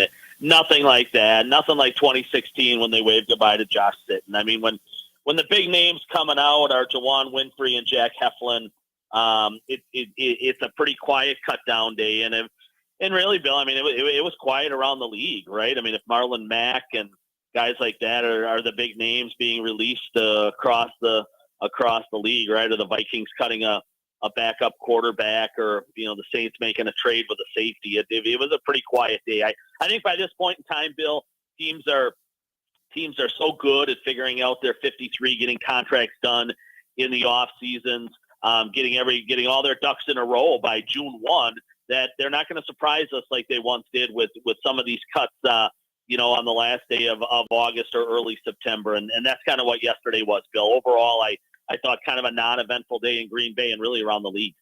So let me ask you first and foremost, when it comes to the wide receiving core, how much faith do you have in it? Because I've been saying all along, while I believe they're going to be okay, the only area I think they're going to struggle is probably when it comes to 2-minute offense, just because of the dictation of defense that Devontae Adams held. But beyond that, I think they're going to be okay. Do you get the same feeling? No, I think they've got a ton to prove, Bill. I mean, it's far and away. I mean, other than special teams, it's the weakest unit on on the football team. I don't know where your home run hitter is in that group.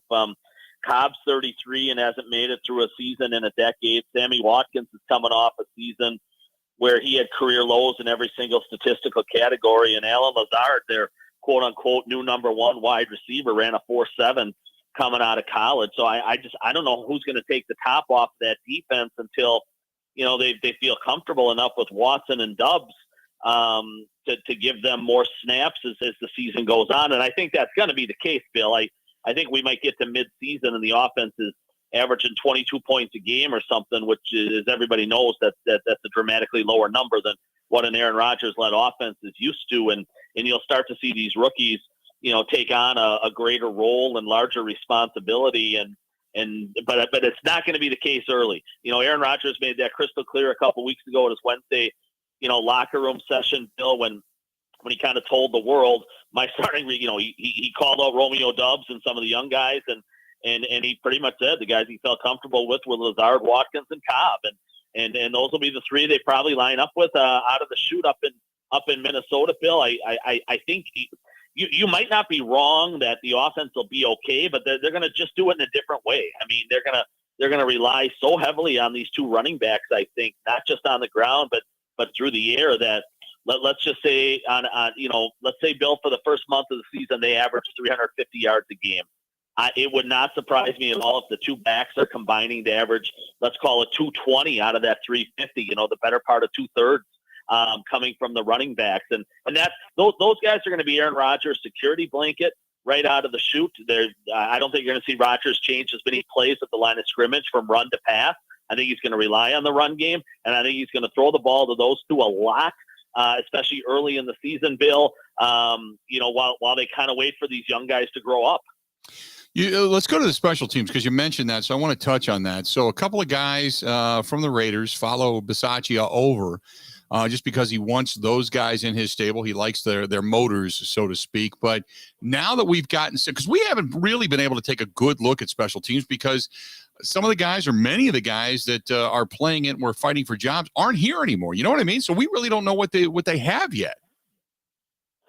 Well, you're not totally wrong, but what happened in Kansas City last week, some of the breakdowns and things they had there should certainly be concerning, and you can't just sweep it under the rug, especially when you start talking about special teams units in Green Bay that have been dismal since 2005, Billy. I mean, we're talking 17 years now of futility, and what you saw in that game was guys not getting off blocks, right? Just breakdown scheme wise. Now, you're not wrong. Half of those guys that were on the field in that Chiefs game are no longer part of this 53, and you'll see a completely new core of guys, or at least half of the guys when they go up to Minnesota. So it is too early, I think, to judge this group, but it's not too early though, Bill, to be a little bit concerned. I mean, even Matt LaFleur the other day called him out saying, honestly.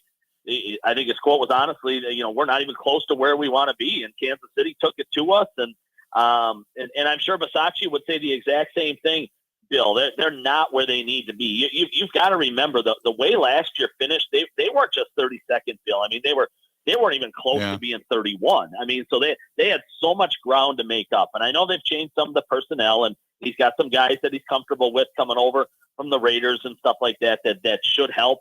But this is a unit with just a ton to prove.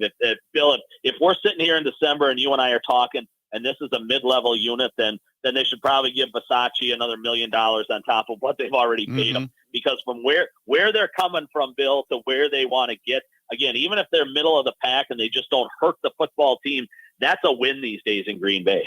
I know we're a long way away still in terms of playing the Minnesota Vikings, but if I have a concern going into this game, one of those things that I circle is the offensive line, only for the fact that there's a lot of unknowns. And David Bakhtiari, if indeed he does start, and you would assume he would at this point, he has not played meaningful football other than those few snaps in Detroit in a long time.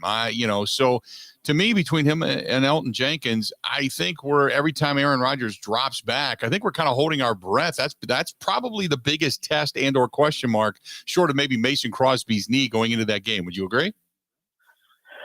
Yeah, really both those tackles, right? Bakhtiari and Jenkins. If Jenkins does jump out then and play right tackle. Bill, what I would say is what they've done a remarkable job over in Green Bay doing the last few years is, even though they've been picked at and kind of plucked at consistently in terms of free agent offensive linemen that they continue to lose, right? Brian Bulaga, Corey Lindsley. This last offseason, they lose Billy Turner and Lucas Patrick and Dennis Kelly. They've drafted, each of the last 3 drafts, they've taken 3 offensive linemen. So that's 9 in the last 3 years that Gutekunst has taken.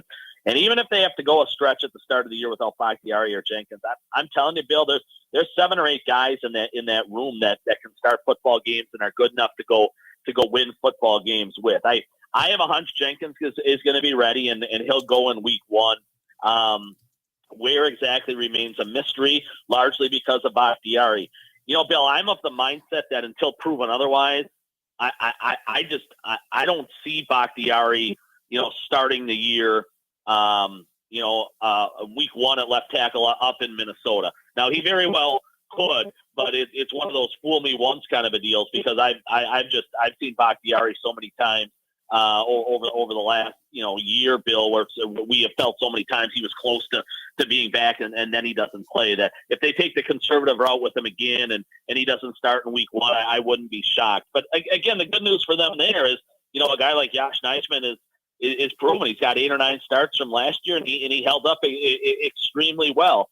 Royce Newman has some flexibility and to go to right tackle if you want to move Jenkins over to the left side if he's good to go, right? Newman started all but 1 game last year. They've got really good interior depth after drafting Ryan and Tom in the 3rd and 4th round this year, and then Jake Hansen had a really solid camp, Billy. So I do think that overall the depth and the talent in that room and that group is still pretty impressive with as much as they've lost. The biggest question obviously becomes, with all these moving parts, just who's where and who starts in week 1 at both those tackle spots. But again, if I had to bet $1 on each of those guys, I would have a hunch Jenkins goes, and until proven otherwise, I don't have a lot of faith that Bakhtiari's back.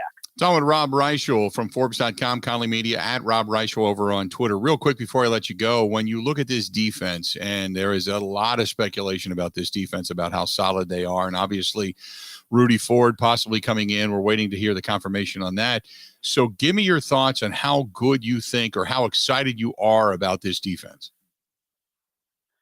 Well, they were 9th last year, right? And they didn't have Jair Alexander for the overwhelming majority of the season. They didn't have Rasul Douglas for the first month. They didn't have these 2 first-round rookies that are going to come in. One's going to start, obviously, an inside linebacker. The other, is going to play meaningful snaps on the defensive line in Wyatt. I mean, Bill, there's no reason it should not be a top 3 defense, a top 5. They've all talked about being number 1, and that certainly should be a goal and extremely realistic, because Billy, I do think they are going to have to win games, especially early in the year, kind of ugly, kind of like they did in 2019. They're going to have to pull out 1-score games. They're going to be lower scoring. It's going to be 2016, 19-17, 17-13.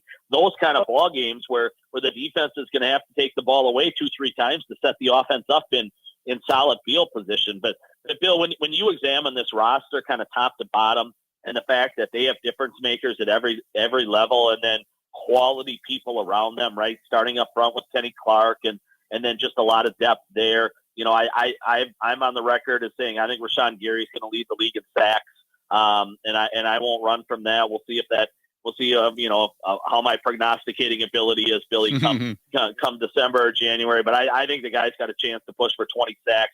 Don't forget he's in a contract year. If that happens, Bill, you're talking about an unbelievable jump from him on what was already a really good combo of outside linebackers with him and Preston Smith. Those inside guys, Bill, I don't remember them being this talented and deep at inside linebacker. I don't know, in 15 years at least. And then, between Alexander, Stokes, Douglas, Savage, and Amos, I mean, good luck finding me 5 better guys in a secondary across the league, right? So, no, there's no question, Bill. Any expectation that's being set for this group, it's not too high. It's realistic. And in all this talk about them being, the top ranked or, a top 5 defense in football, that is spot on. That's exactly what these guys should be, Bill. Great stuff, Rob. Appreciate it. And as the season approaches, we will talk again, okay? Always fun. Thanks, Bill. Appreciate it, buddy. Talk to you soon. Rob Reichel. There you go. At Rob Reichel over on Twitter. You can find his stuff, Forbes.com, Conley Media as well. Great to get him on the program. Always appreciate him being here. You know who else we appreciate? That's our friends at Forgotten Fire Winery. They were big in a donation to Fisher House and the golf outing. I think that package went for like $1,500. It came with a trip up to the Four Seasons Island Resort, which is just so much fun. It's a 2-night stay. And then some golf was thrown in and a dinner. And then Forgotten Fire said, hey, bring them on down to Peshtigo. We'll give them a private wine tour with a winery tour with Jake. And then we'll give them a private tasting. And maybe I'll bottle of wine, catch some entertainment on the weekend. Great people over there. Forgotten Fire Winery. Not only are they good people, but they are right here in our own backyard, Wisconsin. Peshtigo, Wisconsin, to be exact. Look for them in grocery stores, liquor store, wine store. I get it. But they are not snooty. They are not pretentious. They just want people to enjoy their wines. And that's all they ask. Nothing more. They've won awards. Yes, they can be snooty if they wanted to be, but they're not. And they just want you to enjoy it. Go to ForgottenFireWinery.com. And when you go there, don't forget, say, hey, Bill Michaels, I heard it there. Is there a special? And they'll go, hell yeah. And you get the special. Make sure you tell them you heard it here and see what you get. Go to ForgottenFireWinery.com. That is ForgottenFireWinery.com. Don't forget, coming up after the top of the hour, Mike Renner from Pro Football Focus is going to be joining us. We're going to hear from Matt LaFleur in the next hour. Brian Gutekunst is going to be coming up. Jim Leonhard, we are going to hear from, the Badgers defensive coordinator. That, my friends, is next on the Bill Michaels Show. This is the Bill Michaels Show on the Wisconsin Sports Zone Radio Network.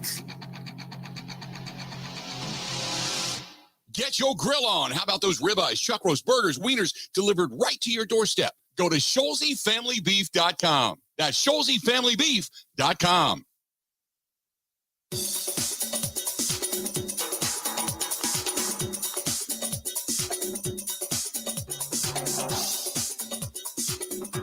Bill Michaels will resume in 5 minutes.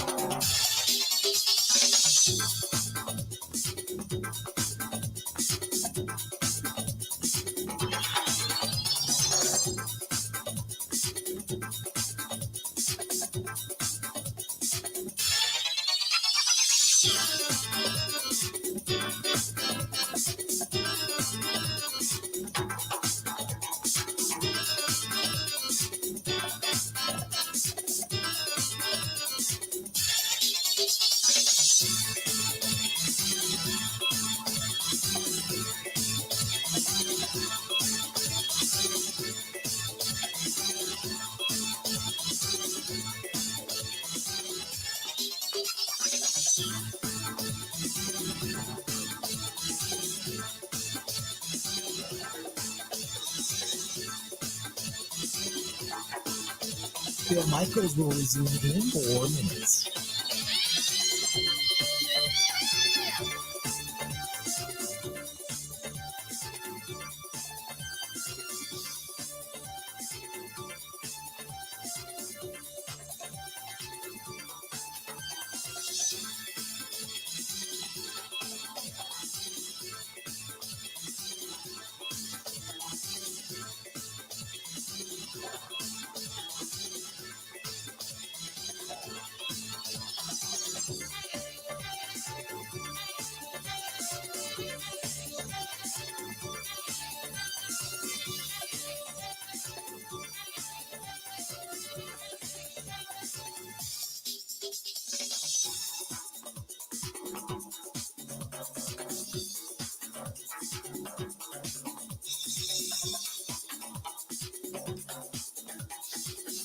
Bill Michaels will resume in 3 minutes.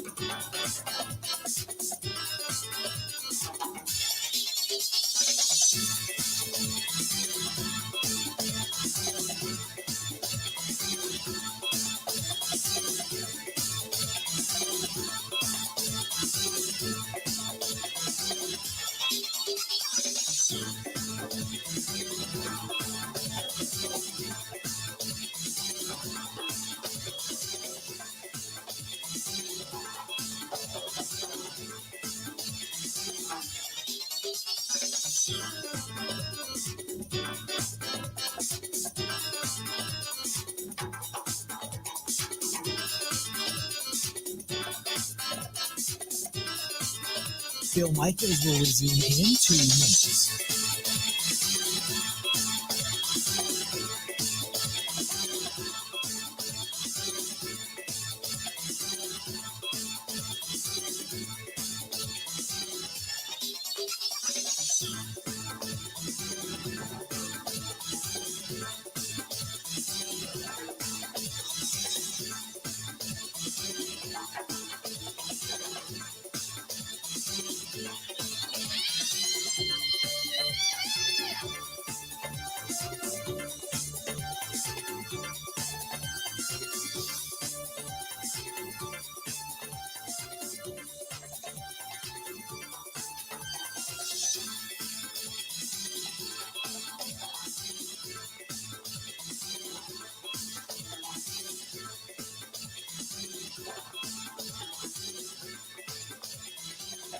Bill Michaels will resume in 1 minute.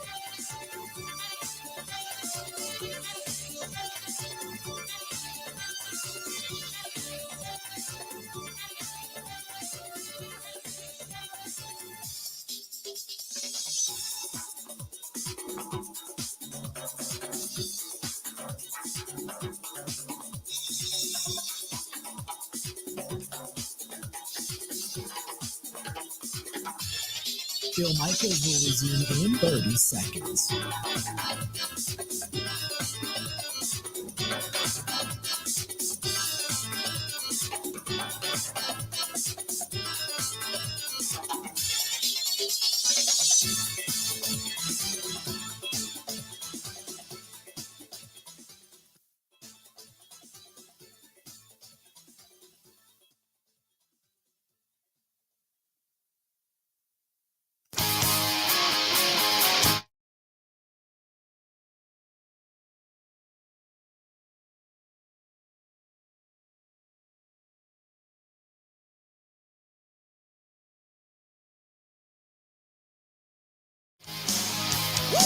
Glad to have you on board. Exciting time of year, getting ready for football. Badgers coming up this weekend. Packers in a couple of weeks. Enjoying it. Looking forward to it. This portion of the program brought to you by our friends at Stenny's. Second and National in Walker's Point. Great people down there at Stenny's. Great people. And in addition to not only, having terrific service, but they run shuttles to all the games as well. So if you are thinking about heading down there, if you're thinking about heading to maybe a game, like maybe heading to the Brewers game today, whatever it happens to be, check out our friends at Stenny's, Second and National, Walker's Point, and stop on in. Award-winning Bloody Marys, the best wings you're ever going to stuff in your grill. And in addition to that, they have the Bill Michaels garlic cheese bread. I just wanted to throw that in there. Years ago, I said, this is how you make cheese bread. This is how you make good garlic cheese bread. Got to get good garlic butter, fresh garlic, squeeze that into there. Then you toast it. Then you put the mozzarella cheese on top of it, a little bit of provolone and mix it in. Oh, so good. So good. But they got a new chef down there. They've really upgraded their food too. So stop into Stenny's. Tell everybody down there we said hi. Ryan and Natalie and LJ and Jerry, and just you go through the whole list. There's just so many good people. But that's Stenny's, Second and National, Walker's Point. Good to go.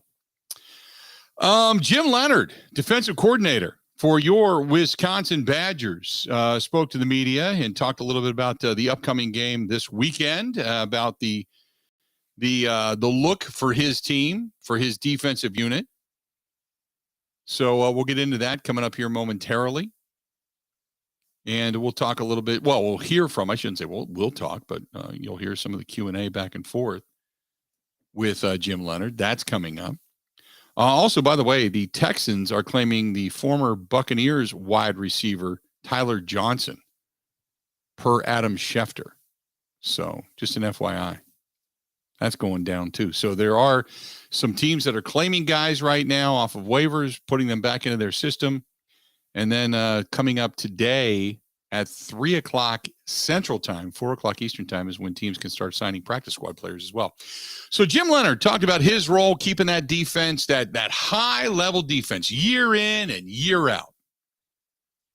I mean, I haven't played a snap since I've been back. Obviously, I take a lot of feedback. I feel like I am more flexible than most coaches, which I think helps. But it's getting guys to buy in to what you do, why you do it. You know, I show our guys almost weekly in the offseason or daily sometimes for these guys. This defense is being run all around the country and getting gashed. Like, it's the details of it. It's how we execute. He also was asked, look, you know, one of the it used to be the staple was big offensive lineman, ground and pound. That's Wisconsin. Now it's almost like every year, year in and year out, it's a really solid defense. So how has Jim Leonhard and the Wisconsin Badgers, how have they been able to avoid that drop off each year despite losing so many talented guys to the NFL?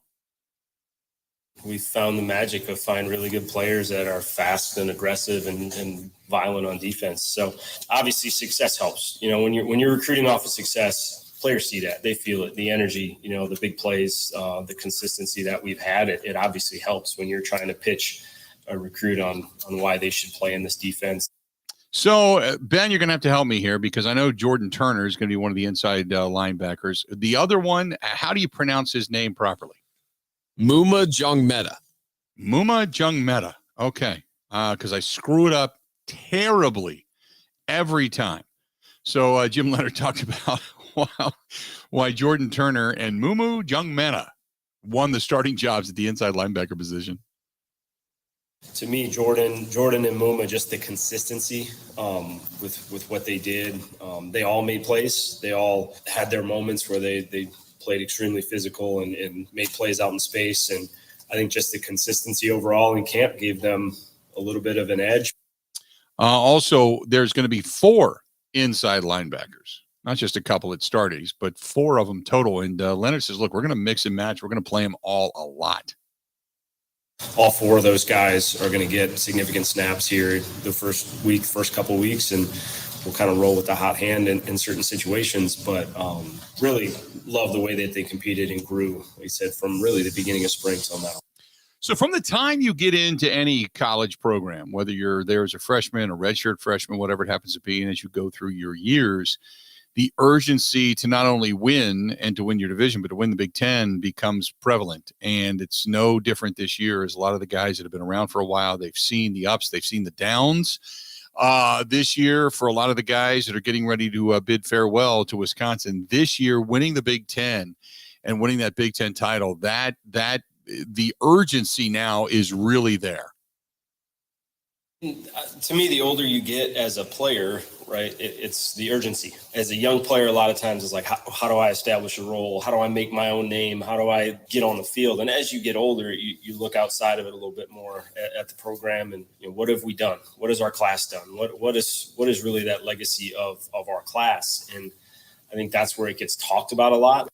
So this year for the Wisconsin Badgers, as it should be every year, but this year, for whatever reason, I mean, I'm not going to say that there's more or less, but there seems to be a brighter shine of emphasis, not just on winning the West, okay? But this year, it's about getting to and winning the Big Ten title. Obviously, we've been close. We've been in the Big Ten championship. Last year, you're playing to get in the Big Ten championship game, and those are the games that keep you up at night. How do you finish off a big game? How do you finish off those crucial moments? That's what I worry about. That's all I care about. And if we do the work the right way, you get one opportunity on Saturday to go get it done. And we got to go start in week 1 and can't look ahead. You can't look past anybody. So there you go. That is Jim Leonhard and some of his thoughts. So when we come back, Bobby Engram, who is the new offensive coordinator for your Wisconsin Badgers. You can hear some comments from him coming up. Stay tuned. Got a lot more of the Bill Michaels Show coming at you right after this. Covering Wisconsin sports like a blanket. This is the Bill Michaels Show on the Wisconsin Sports Zone Radio Network. I give that a 2.99. Okay. Hey, Dad. What's wrong? That woman over there. Don't look. What did she do? She judged my dive, gave it a 2.99. Isn't that weird? Hey, that's Gina Della from Pella. I'm going to find out what this is all about. Excuse me, why are you judging my daughter's diving? I know who you are. I'm sorry? Judging? Yeah, she said you yelled out. Oh, no, I wasn't talking about her. I was finalizing this month's special at Pella Windows and Doors of Wisconsin. That's funny. What's special? Pay only 2.99% interest for 10 years. On new Pella windows. Really? 10 years? Yep. But it's the middle of summer. You can't get a deal on installing new windows during the warmest season. You can at Pella Windows and Doors of Wisconsin. Oh, 2.99. Dad? Oh, not you, sweetheart. The deal at Pella Windows and Doors of Wisconsin. 2.99% for 10 years. Visit PellaWI.com. Proof credit.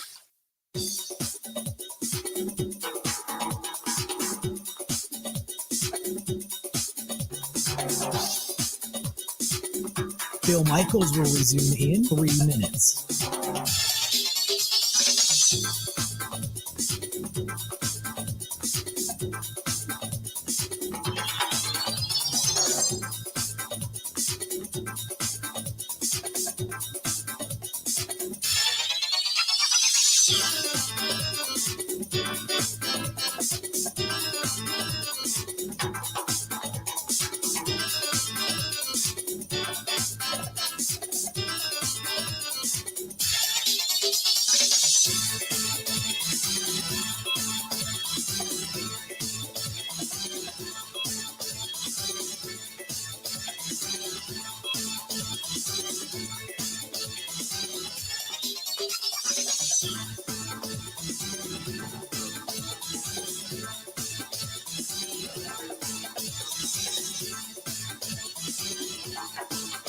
Bill Michaels will resume in 2 minutes.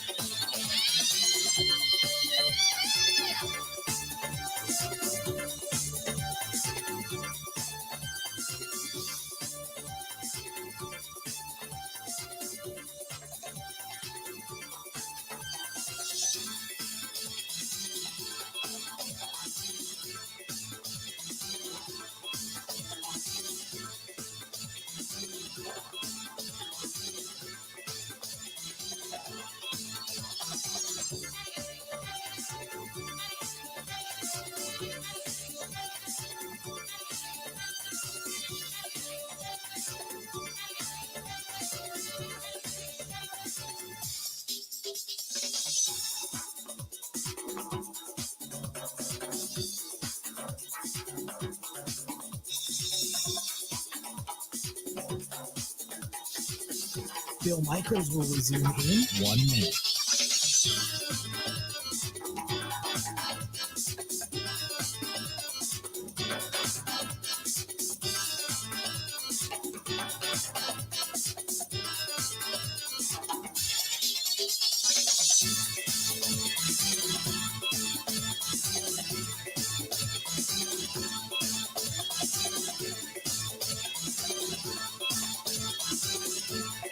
Bill Michaels will resume in 30 seconds.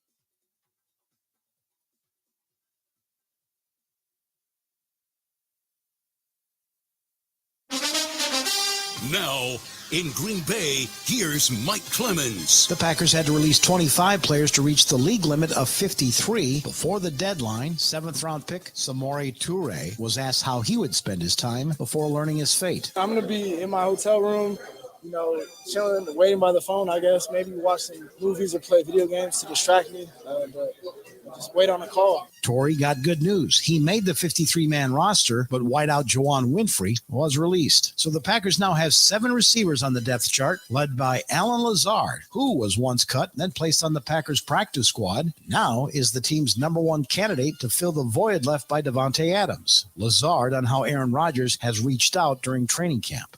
I think it's been huge. I think more so from him and I's situation of just having off the field conversations and stuff that doesn't deal with football maybe, and just kind of just building that chemistry and just getting to know each other from that standpoint. So when it does come to the X and O's, I understand how he's attacking this, or what angle he's trying to come at this with this play or this route or whatever it may be. So I think that rapport that you're able to build off the field, in the lunchroom, in the hallways, and through walkthroughs or whatever, just off the field stuff, plays dividends for the on the field chemistry. Now the team will focus on signing 16 players to the practice squad. Although they parted ways with several veterans after the loss in the playoffs to the 49ers, GM Brian Gutekunst was asked if he still thinks the Packers have the potential of finally getting back to the Super Bowl. I'm very excited about the group that we have, watching how they worked in the offseason. Certainly we have some very experienced elite players. Really excited about some of the newcomers we've added. There's enough talent in that room. There's no doubt about it. Not every team can probably say that, but this team can. But they're going to have to come together and be a team. And today, it starts today. That's Packers GM Brian Gutekunst. In Green Bay, I'm Mike Clemens on The Bill Michaels Show.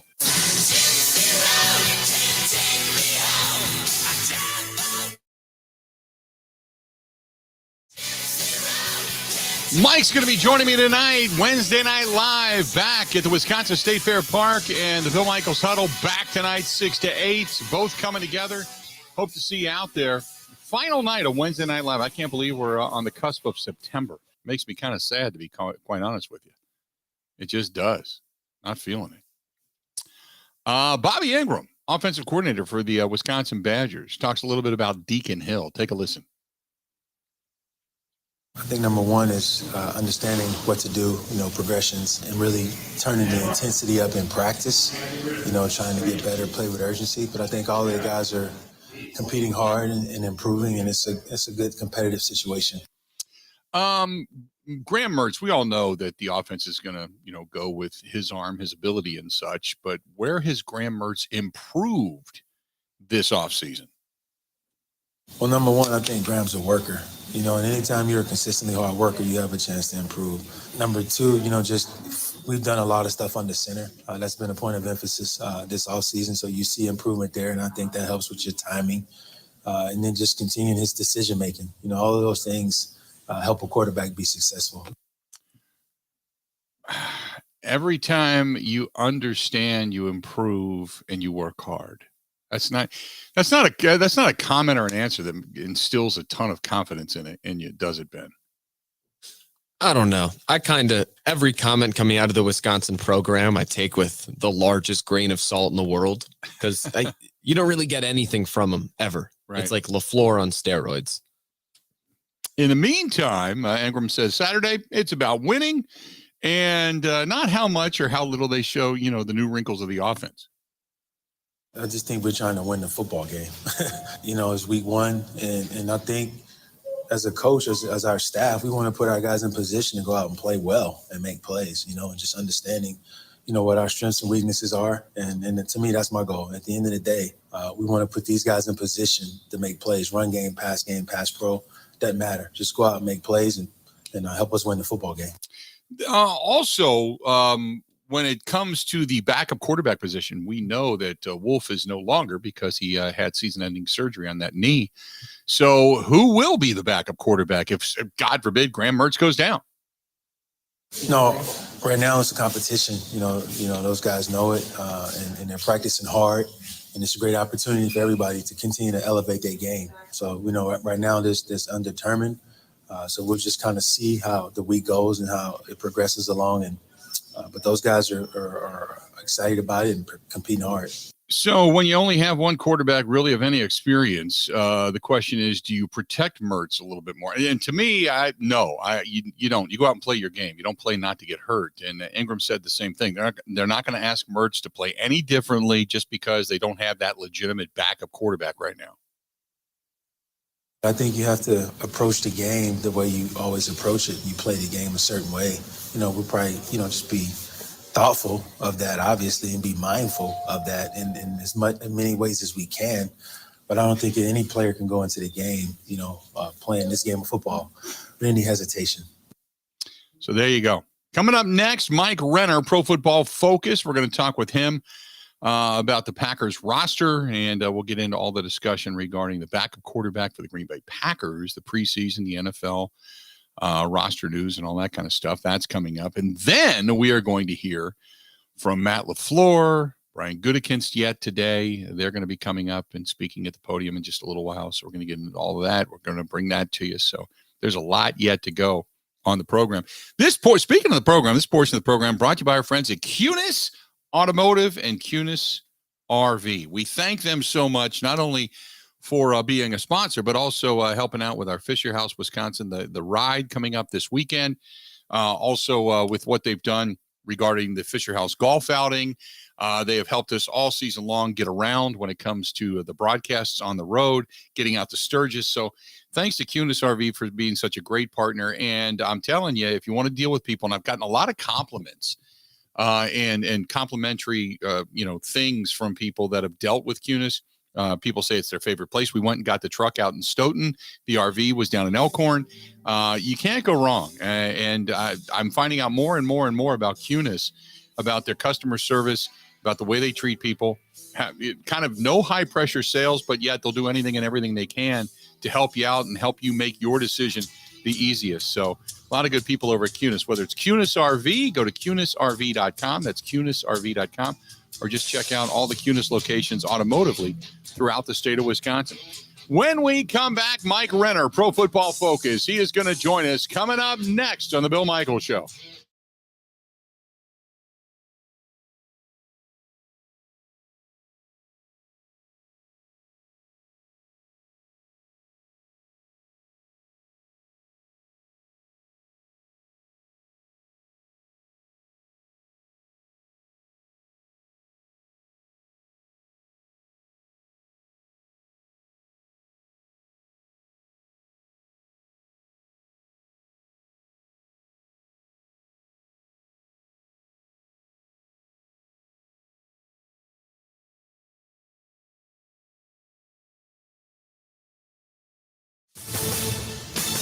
This is a Wisconsin Sports Zone update. Well, the Packers are back on the practice field this afternoon for the final time before getting the rest of the week off. It's the first practice with the team's roster at 53 players, though the names could change. Already reportedly added veteran safety and special teams ace Rudy Ford, who was cut by Jacksonville earlier this week. The team will return to the building Monday to start preparing for the opener against Minnesota next Sunday. Turning to the Badgers, they're getting ready to open the season this Saturday against Illinois State at Camp Randall Stadium. Backup quarterback Chase Wolf underwent surgery earlier this week on his knee, going to miss an extended period of time. Offensive coordinator Bobby Engram was asked yesterday if they knew who the backup would be behind Graham Mertz in the opener. Right now it's a competition. Those guys know it, and they're practicing hard. And it's a great opportunity for everybody to continue to elevate their game. So, right now there's undetermined. So we'll just kind of see how the week goes and how it progresses along. But those guys are excited about it and competing hard. Redshirt freshman Deacon Hill and true freshman Miles Burkett appear to be the two options for Wisconsin. Neither has played a down of college football. Kick on Saturday is set for 6. Want to save even more at Fleet Farm? Well, now you can with Fleet Rewards. It's free to sign up, and there's no credit card required. Using Fleet Rewards is easy. Earn points every time you shop. Plus, get exclusive member offers, birthday and anniversary perks, free tire rotations, and more. Download the Fleet Farm app or create an account at fleetfarm.com/rewards to start earning points today. Fleet Farm, proudly serving the Midwest since 1955. Well, the Brewers bullpen faltered last night, giving up 3 runs in the final 3 innings in a 4-2 loss to the Pirates. It was their 6th loss in their last 7 games to Pittsburgh. They'll look to bounce back this afternoon in the series finale. First pitch is at 1:10, and they'll hit the road tomorrow to open a series in Arizona. With this Wisconsin Sports Zone Network update, I'm Zach Heilprin.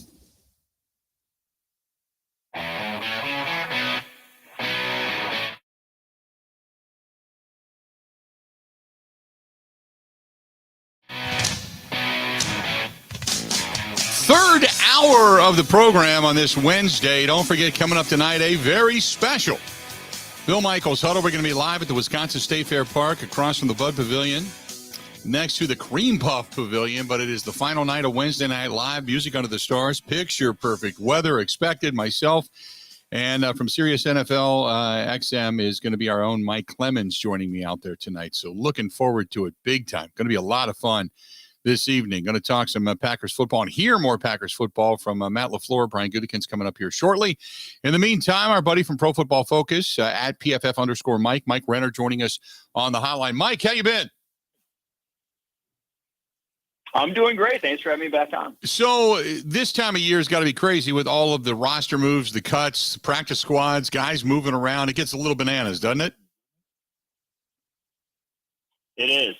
I was literally just like searching all the waiver claims, just trying to figure out who's going where and trying to get my head straight from spinning with all these cuts and figure out who's actually on which roster right now. So is there anybody of note that's floating around out there that you thought, that's a little surprising that they're out there on the open market?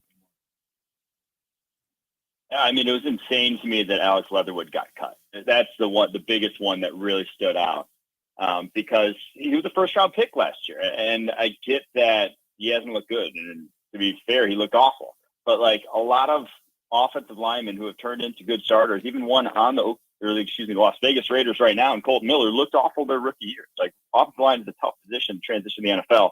So to not even give him another year of development to try to see, I mean, lucked out. He went to the Chicago Bears, unfortunately. So lucked out for them being in a high waiver claim to be able to get a first rounder. Not saying he's going to turn into something, but at least giving him a shot, giving him, more than 1 year and one off season to prove that he belongs in the NFL, give him a lot more because he's one heck of an athlete. So that one was the biggest surprise.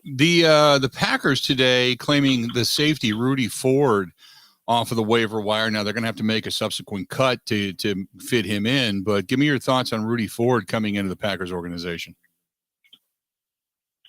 Honestly, I haven't watched him at all. I know he came out a while ago.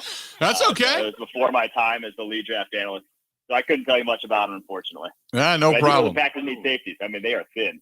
Yeah, no doubt. And well, that was going to be my next question. The Packers, obviously, some of the secondary, they look great on paper. Their defense looks really, really solid, and there's a lot of people excited about it. But the depth on this team, outside linebacker, safety position as well, the depth in that secondary, after you get through that front line, a little bit concerning, isn't it? Yeah, and especially the secondary because it's kind of just how the secondary works. It's like if you got a liability, that's where teams go. They're not going to just be throwing at Jair Alexander if there's one guy who's a problem issue. Now, they don't have any in the starting lineup. They'll be in nickel till the cows come home with how good this team looks when they are in nickel personnel. But if someone gets hurt, obviously, like Jair Alexander did last year, you get one guy nicked up, all of a sudden you got a guy in there that you really don't want in there more likely than not. So, yeah, it's a little bit worrisome how thin they are on that back end. We did not get a chance to see a lot of Christian Watson, obviously, in the preseason. Romeo Doubs is certainly, and I thought all along he was going to be a guy that, and just in my opinion, I thought he would be the better of the two early on. But Christian Watson, there's many that are saying as soon as he kind of grows into his body reaction-wise and kind of gets it, he is going to be the real deal. Give me your thoughts on the wide receivers that the Packers have right now. And there seems to be the thought that the Green Bay Packers are not going to be able to move the football. I seem to think they're going to just spread it around to everybody rather than focusing on Devontae Adams.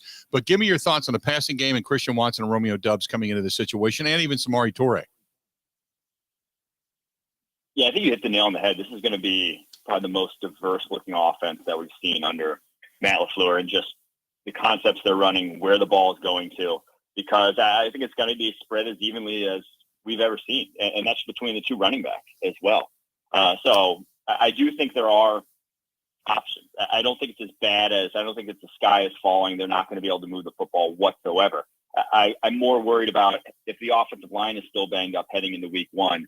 That to me is more of a worry than this receiving core. But when the offensive line's healthy, Rodgers is going to have time, and Rodgers with time, he's going to get an open guy no matter what. Like I do think these guys are still good enough, and I am very impressed with what I see from Romeo Doubs this preseason. Now, his ability to get vertical is something that you can't really fake. What he did against the 49ers in that game, and has done multiple times throughout the preseason and practice. Like, it's not easy to get open down the field against NFL corners, even if some of those guys are backups. Like, there's Eric Stokes, too, who runs the 4-3. So that's something that's not just a fluke out there, what he's doing.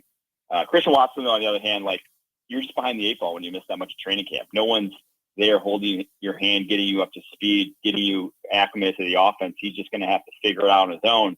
And that's a worrisome thing for a guy who was already kind of a project coming out of a run-first offense at North Dakota State, where he wasn't getting a ton of reps, wasn't running a diverse route tree.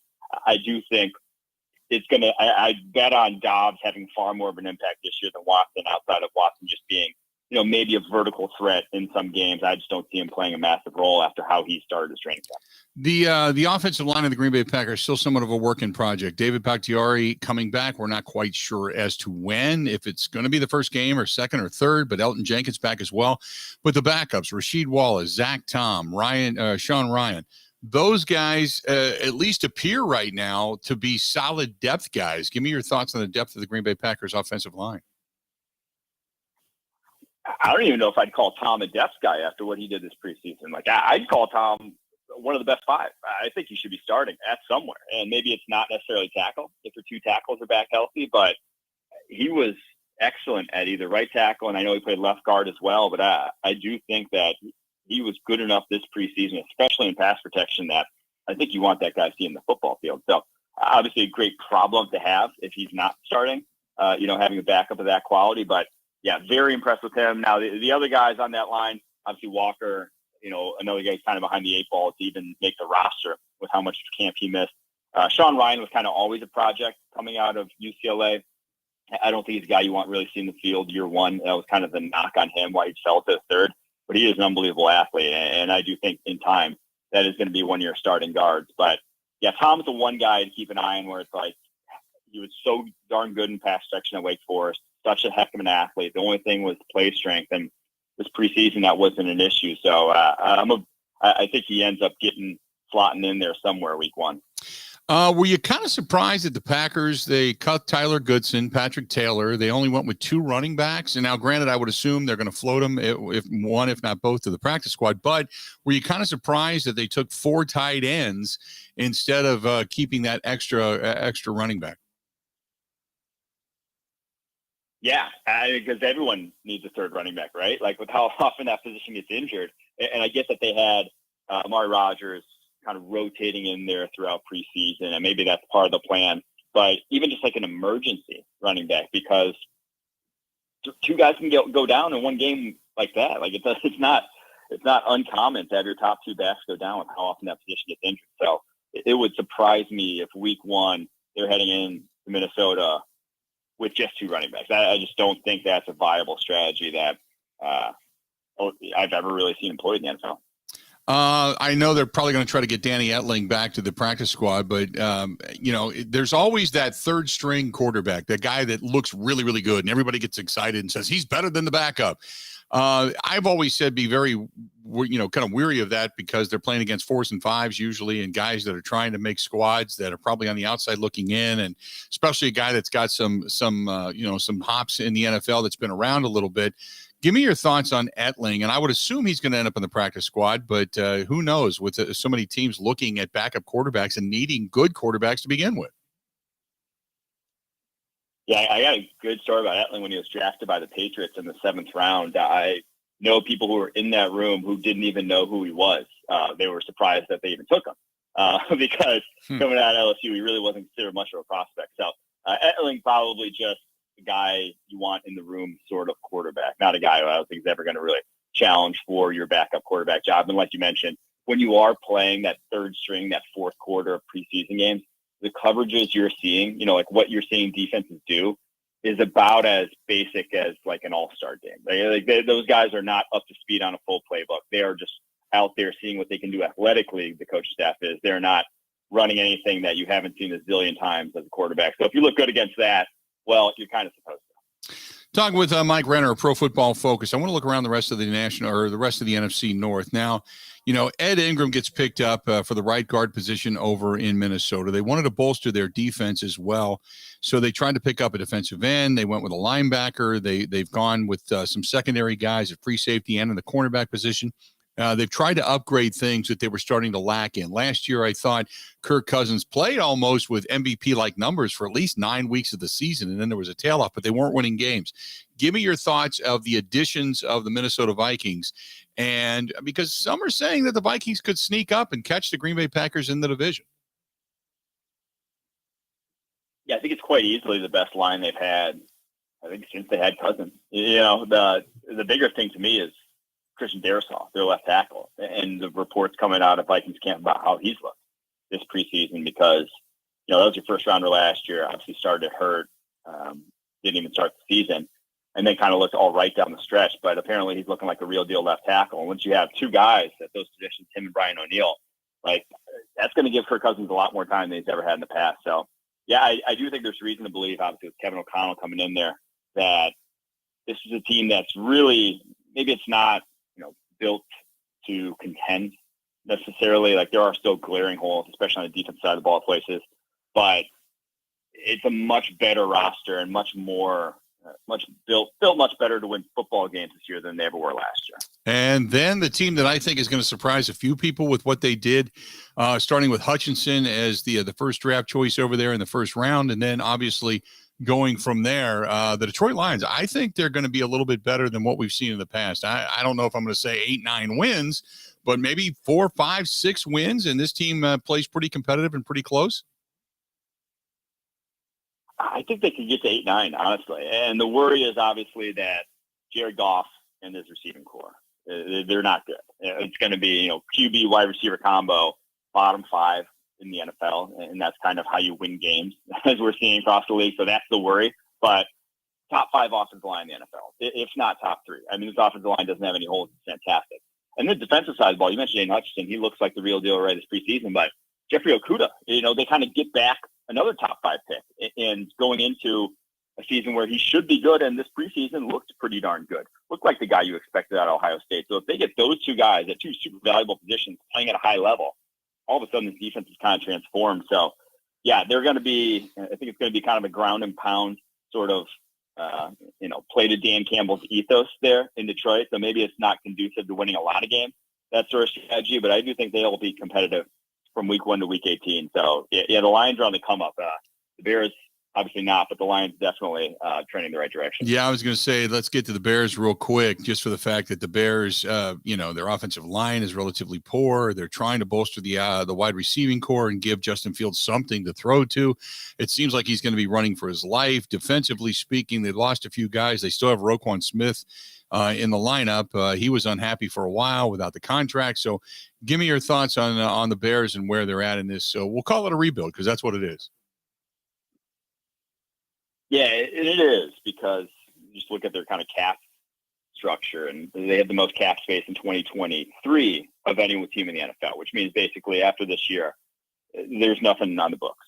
They're starting from scratch, and it's kind of what they had to do, given what the last regime with mortgaging all the future picks, all the future contracts, just to win now, and obviously didn't win too many games. So, yeah, it's bad. It's a bottom 5 receiving core, bottom 5 offensive line.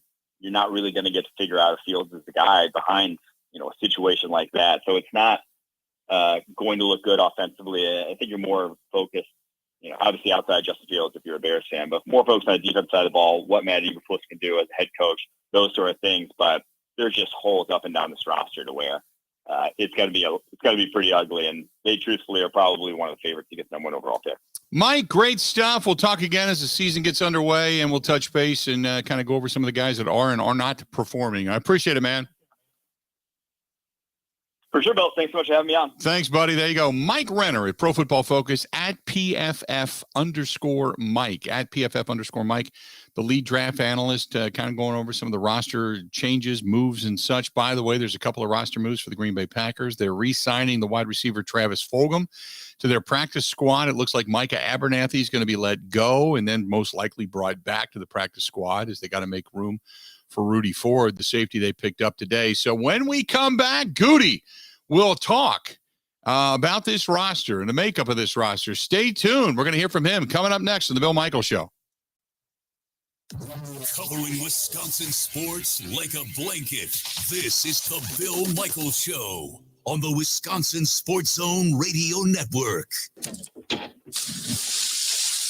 I give that a 2.99. Okay.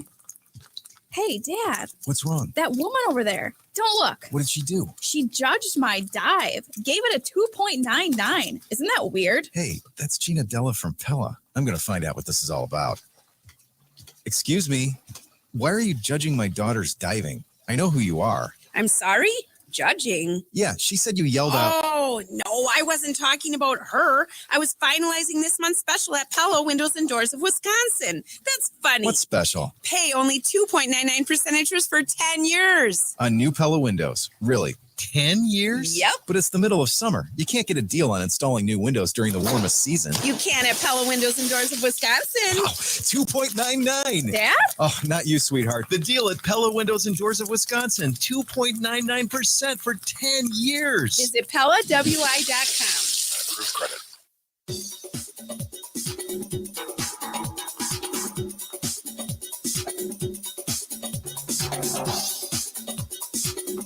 Bill Michaels will resume in 3 minutes.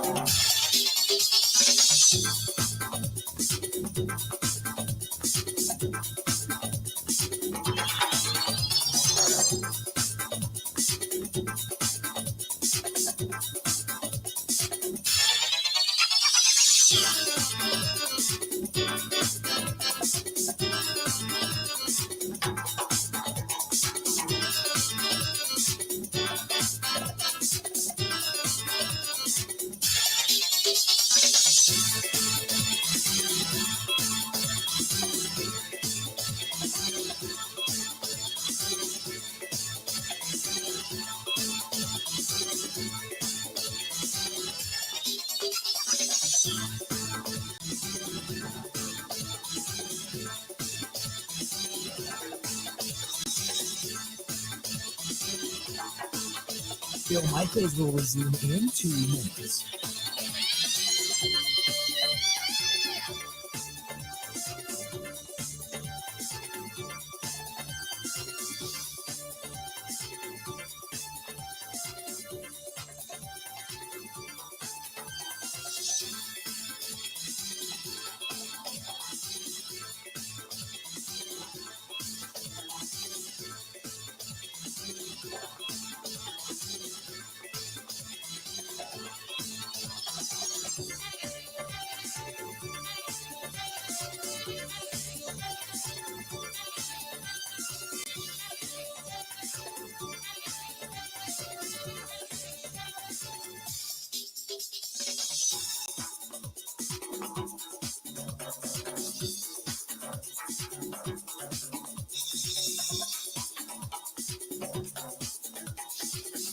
Bill Michaels will resume in 1 minute.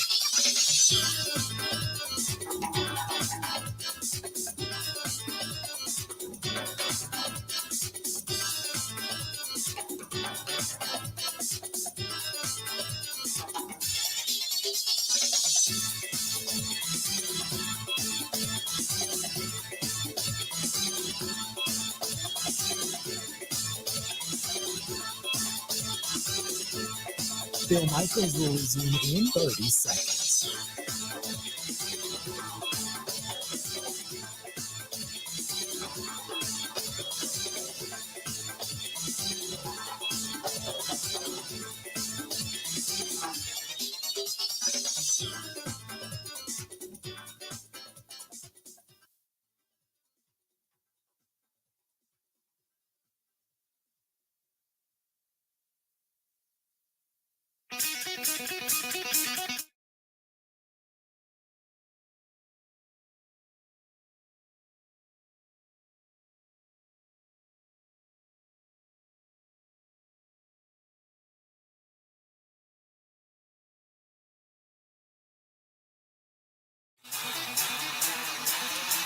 Welcome back. Glad to have you. Hey, the hometown rally's taking place this weekend. We all know that. This Saturday from 4 to 7, Bobby Friss is in town. It's called Friss Fest. Going on over at Smoke on the Water. Smoke on the Water on Okachi Lake. So it's Friss Fest. Stop in, and we're going to be over there for a little while on Saturday before making our way down to the Harley-Davidson Museum. So it's going to be a good time. Looking forward to it. But if you're going to look for some good food and good place to go, if you're not heading to the Harley dealerships, or maybe you want to break from the Harley dealerships, stop over to Friss Fest. Over there at Smoke on the Water. Smoke on the Water Barbecue presenting Friss Fest this Saturday, 4 to 7. and it's sponsored by Next Level. Next Level, a good investment group. So check out Frisk Fest and Smoke on the Water coming up this weekend. So Brian Gutekunst, general manager for your Green Bay Packers, meeting with the media. Take a listen. I scouted him out of Georgia Tech, so just what an amazing 10-year career. Did everything the right way. Just a class act all the way. So do you have any questions about Morgan? Anybody? Brian, I'll ask one thing about him quick. Just what did you think about his versatility throughout the course of his career? I remember they put him down in the box doing the nitro thing. What do you think that said about him and just the different roles he kind of played for this team? Well, first of all, his willingness to kind of do anything we asked him to do, that was pretty impressive. When we drafted him, I mean, we kind of like Darren Sharper back in the day, we kind of thought he had a corner skill set as well. We weren't sure exactly where he was going to land, but he was an unselfish team player, and he was going to kind of do whatever we asked him to do and do it with maximum effort. Any more questions on Morgan? Gotcha. Just want to thank all the guys, all the players for their hard work through this process. Obviously through OTAs and training camp and all the energy and effort they put into this. It's a really hard day to make these decisions, to get down to this point. But obviously we've talked a lot about how I look at it more as 69. We're going through that process right now. So, but I think their work. We had a really, really good group this year. Proud of the way they worked and what they did. I'll take questions. Brian, what went into the thinking to keeping only 2 running backs on the initial 53? Yeah, I think it kind of goes to that 69 thing I'm talking about. I think with the flexibility of the elevations and stuff, as we kind of started to break this up, we thought that was probably best for our football team. Just and as we get through this practice squad, having some guys in the practice squad that if we need to bring up, we can. I think also the emergence of Amari Rodgers and doing some stuff back there, I think on game day, can help us as well. So we have some flexibility there. So that was kind of part of the decision. On the defensive line, what was the thinking there? Where if you look at the numbers and the impact, Jack and Slayton had more plays than Ford did. Yeah, that's kind of out of Jonathan's control. How many snaps he gets, but certainly when Jonathan was in there, he did a nice job. And big upside with Jonathan. We're excited about developing him along with the other guys. Hopeful to keep those guys in the practice squad. Those guys have been in the league for a couple of years. Obviously, Jonathan, this was his first year, so we're excited about our defensive line group. We think it's very deep. If we have to dig into that depth this year, we feel pretty good about it. Abernathy wasn't here very long. What did he show you in that short time to make it like he did? Yeah, I mean, talk about a guy that took advantage of his opportunities. And I'll just kind of get this out here now. So we signed Rudy Ford today, and so we will release Micah today, and he'll go on waivers today. We're hopeful to get him back to the practice squad as well. But you talk about a guy that took advantage of his opportunities. I think it really goes to show a guy that had some opportunities early in his career and it didn't work out for him. And just getting himself, prepared through the USFL and all the different leagues he played in, because he got here really late and hit the ground running. And every time he got an opportunity, he certainly took advantage of it. So, Brian, you have obviously a good idea of your core. Do you bring guys in, even at the start of camp, with that relaxed practice squad elevations in mind that you're thinking, all right, we can look at this guy for a month, and that might be Absolutely. I think from the time I've started working here, we've tried to turn the back into the roster as much as we can. Take a look at guys. I think that's really, really important. So when I think I started, there was maybe 8 practice squad guys, maybe when I started, maybe even less. Now we have 16, so there's probably more opportunities to do that, So I think we're constantly looking to take a look at players, see how they fit within our culture, within our team, and try to get better. What did Engram show you midway through camp? Because it seemed like he just had maybe a bit of a slow start as a rookie, and then a light came on. And what do you think he can give for you as depth on the edge? Like most rookies, I think the thing we're always trying to do is get these guys into a comfort zone, right? To know what they're supposed to do so that their talents can come out. And I think most of these guys go through a period where they're going to struggle. And sometimes they start out really, really good because it's just all instinctive. And then as the playbook gets heavy on them, they'll slow down. And then once they kind of start to get it, and I think that was exactly kind of what happened with him. Everything we saw in college started to come out, that second half of training camp. And we're excited about him kind of being part of that rotation. Brian, you mentioned, I think you mentioned the upside of Jonathan Ford. You kept, I think, all but one of your draft picks the last 2 years on the initial 53. Is it just because you guys saw so much upside in all these guys, and that's why you drafted it, and you want to see it through? Is that why your tendency is to keep these guys a little bit longer, maybe? I don't know if that's the reason that's why we keep them. I think certainly when we invest in these guys, there's a reason. And however many weeks in training camp they're here in OTAs, that's a part of it. But there's also a lot of work on these guys, not only the draft picks, but the undrafted free agents and even the guys we pick up off the street. I mean, we're watching these guys, and there's a lot of investment and time into what these guys are. So I think you weigh a lot of different things, but it's not simply just because they're drafted. I think it's because of the work we've done on them and where we think they're going to be down the road. Specifically with Trey, what did you see in him in camp that gave him an edge over Winfrey in that?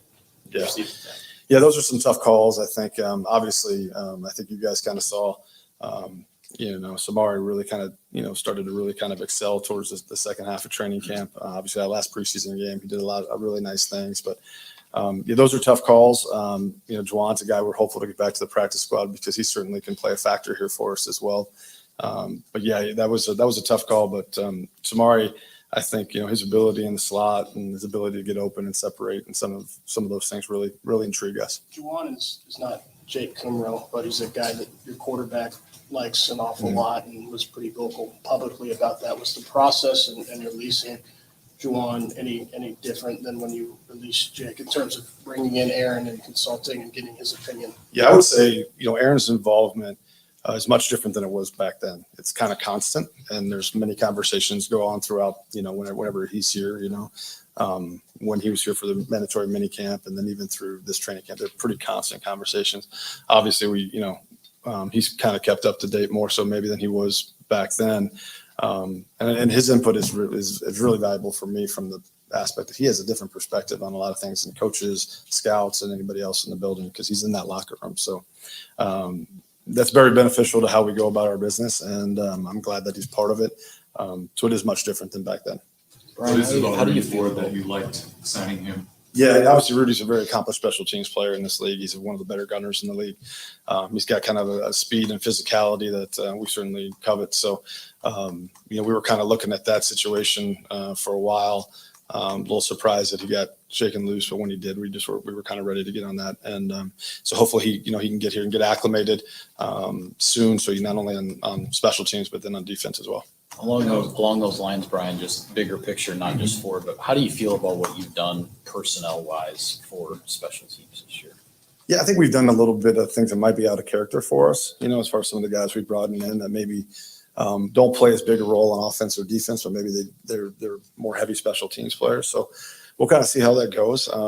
We got to get better there to accomplish the goals that this team wants to accomplish. We have to be better.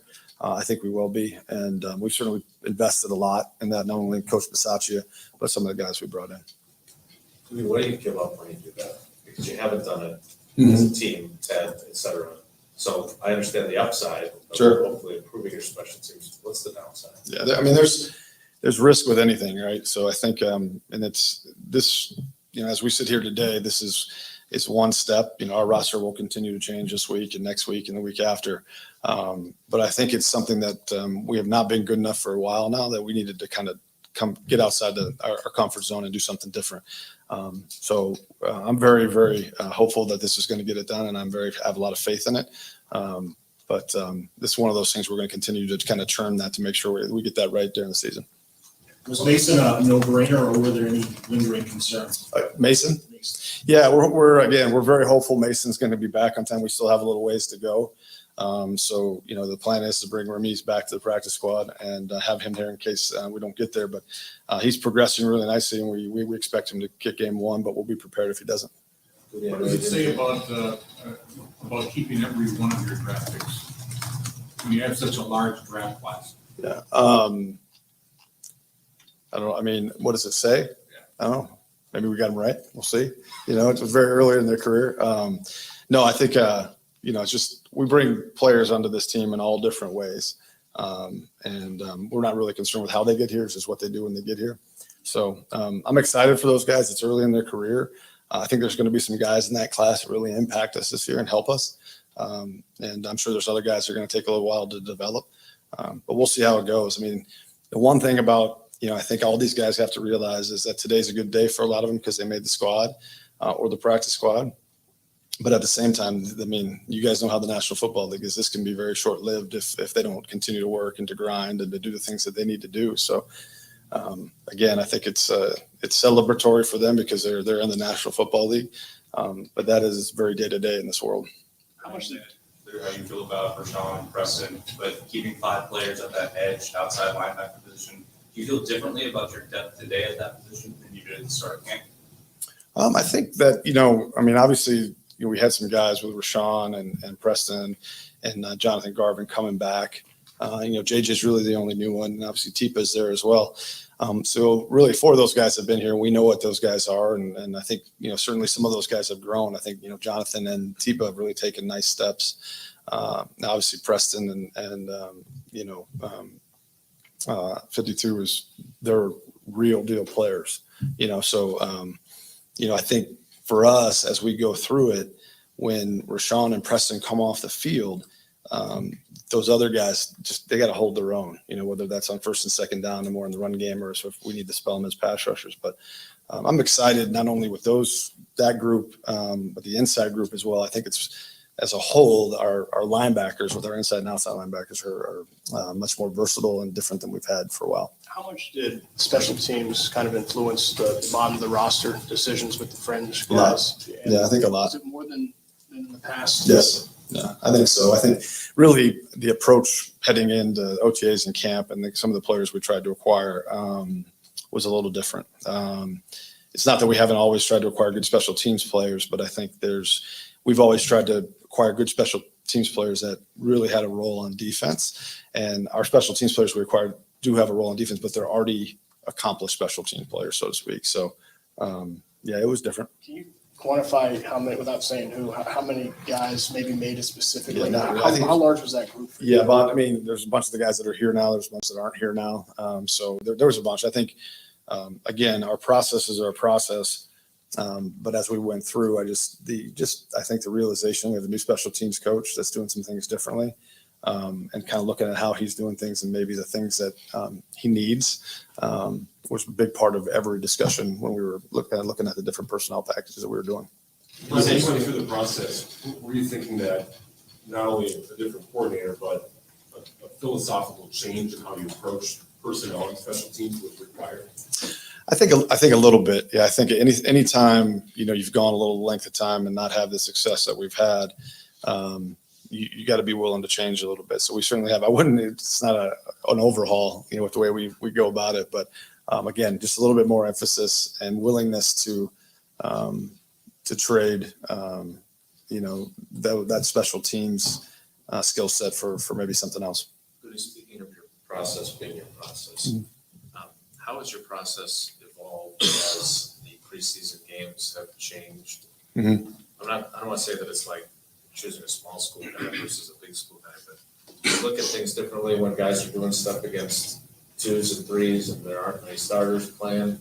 Samori had a really good final preseason game. There were some other guys that also flashed in the preseason that you're just going to put on the practice squad. How has it kind of affected your view of those games? Are you talking about just the 3 versus the 4 and how that goes? So Tyler Goodson had a really good productive preseason, but as you talked about with special teams, that's not necessarily going to be enough to get you a roster spot right away. Yeah.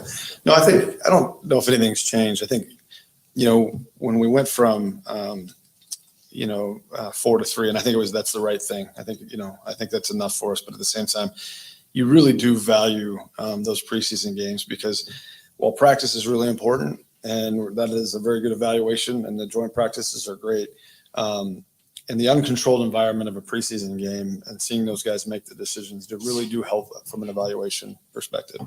So, and that's what counts. At the end of the day, because, no one's out there with you when you get into the season. So, I found myself wanting that extra one. We don't have it, and that's fine. But I think it's better, for the players. But nothing's really changed from how we go about it. I do think Matt's been really good about, as we go through it, understanding maybe some of the things we need to see to make the evaluations we need to make and making those changes as we go, which has been nice. Brian, are you satisfied with your O-line depth, considering the obvious questions, and you've got a couple of rookies that you kept who probably aren't ready to go? Yeah, no, I do. I like our group. I think we got obviously we have some very established players in that room, and certainly the health of the 2 tackles coming back, I think, is obviously a big thing. But I think that we have enough depth there, and I really like kind of the youth and what their upside is down the road. But it'll be nice to get those 2 tackles back, and it's been good seeing them on the field this week. 2 more, please. You said you're hopeful for Crosby week 1, but the way Rahmed played this training camp, does that directly impact Crosby's status for week 1 a little bit? I think when Mason's ready to kick and he's fully ready to go, he'll kick for us, and I think Ramiz did a great job while he was here, and we're excited to get him back on the practice squad to kind of see how he grows as well. And I do think that if for some reason Mason can't go, that we have a very capable guy to go in there and make those kicks if we need. Could you, without talking about special teams, these specialists know that they're competing against guys on other rosters, et cetera. Are you going to go with Jack Coco then into the opener, or is that still up for grabs? No, that's the time right now. I think Jack's done a really good job. He didn't have a lot of experience as a long snapper coming into this, and he's really progressed nicely. I think he's a culture fit for us. I think he's done a really nice job with the things that Rich is asking to do, and we're excited about him doing that. At the same time, I will say, and this is not just the long snapper, but we will be looking at all positions from now to the start of the season and during the season to upgrade if we can. That's kind of just business as usual. Thank you, guys. Thanks, guys. There you go. Brian Gutekunst, General Manager of Green Bay Packers. I know we're late for a break. We're going to get to it. We're going to come back after the top of the hour. We are going to hear from Matt LaFleur. Stay tuned. More of the Bill Michaels Show coming up next. This is the Bill Michaels Show on the Wisconsin Sports Zone Radio Network.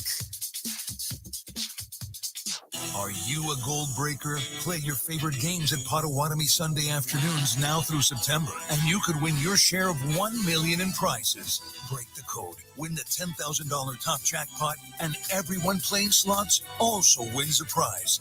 Anyone can win on any machine again and again. Do you have the golden touch? Gold Breaker, only at Potawatomi. Visit paysbig.com/goldbreaker for more. Must be 21 years old and a club member to play.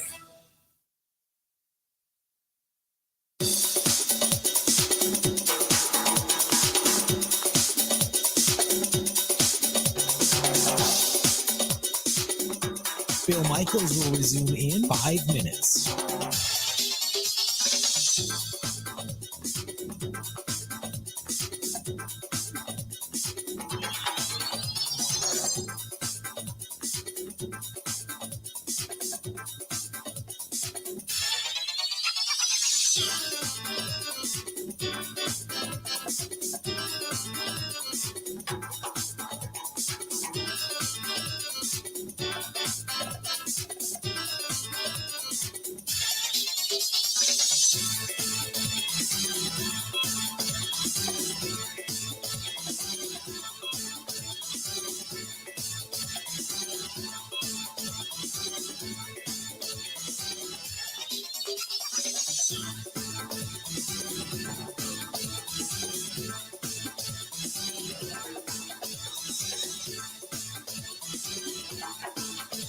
Bill Michaels will resume in 4 minutes.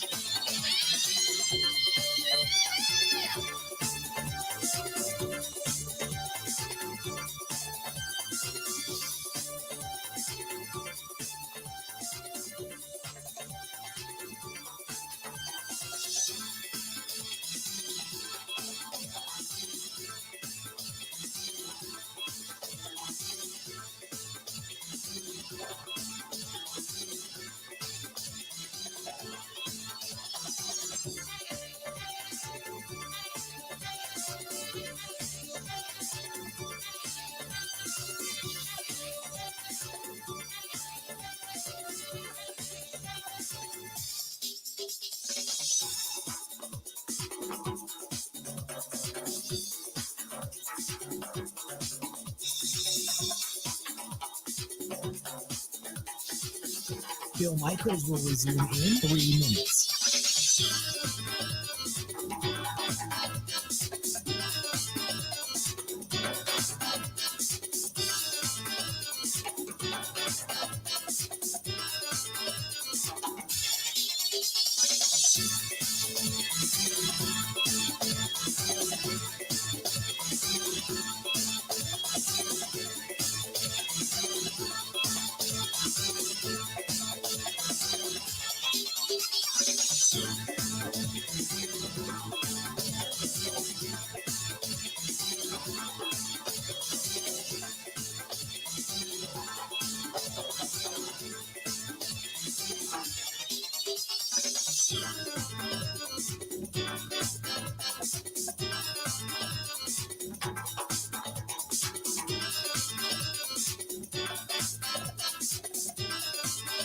Bill Michaels will resume in 2 minutes.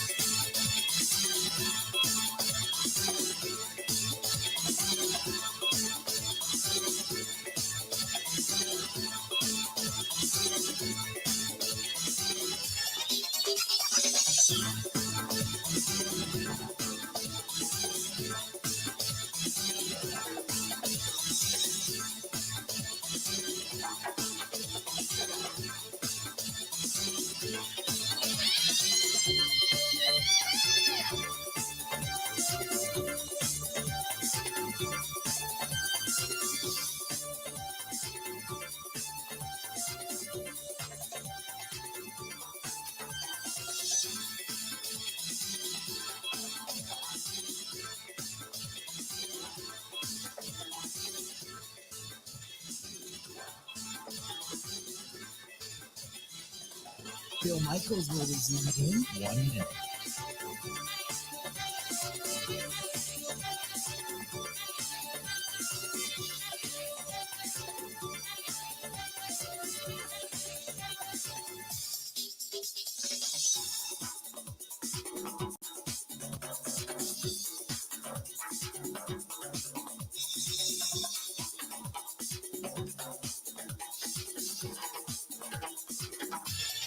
Bill Michaels will resume in 30 seconds.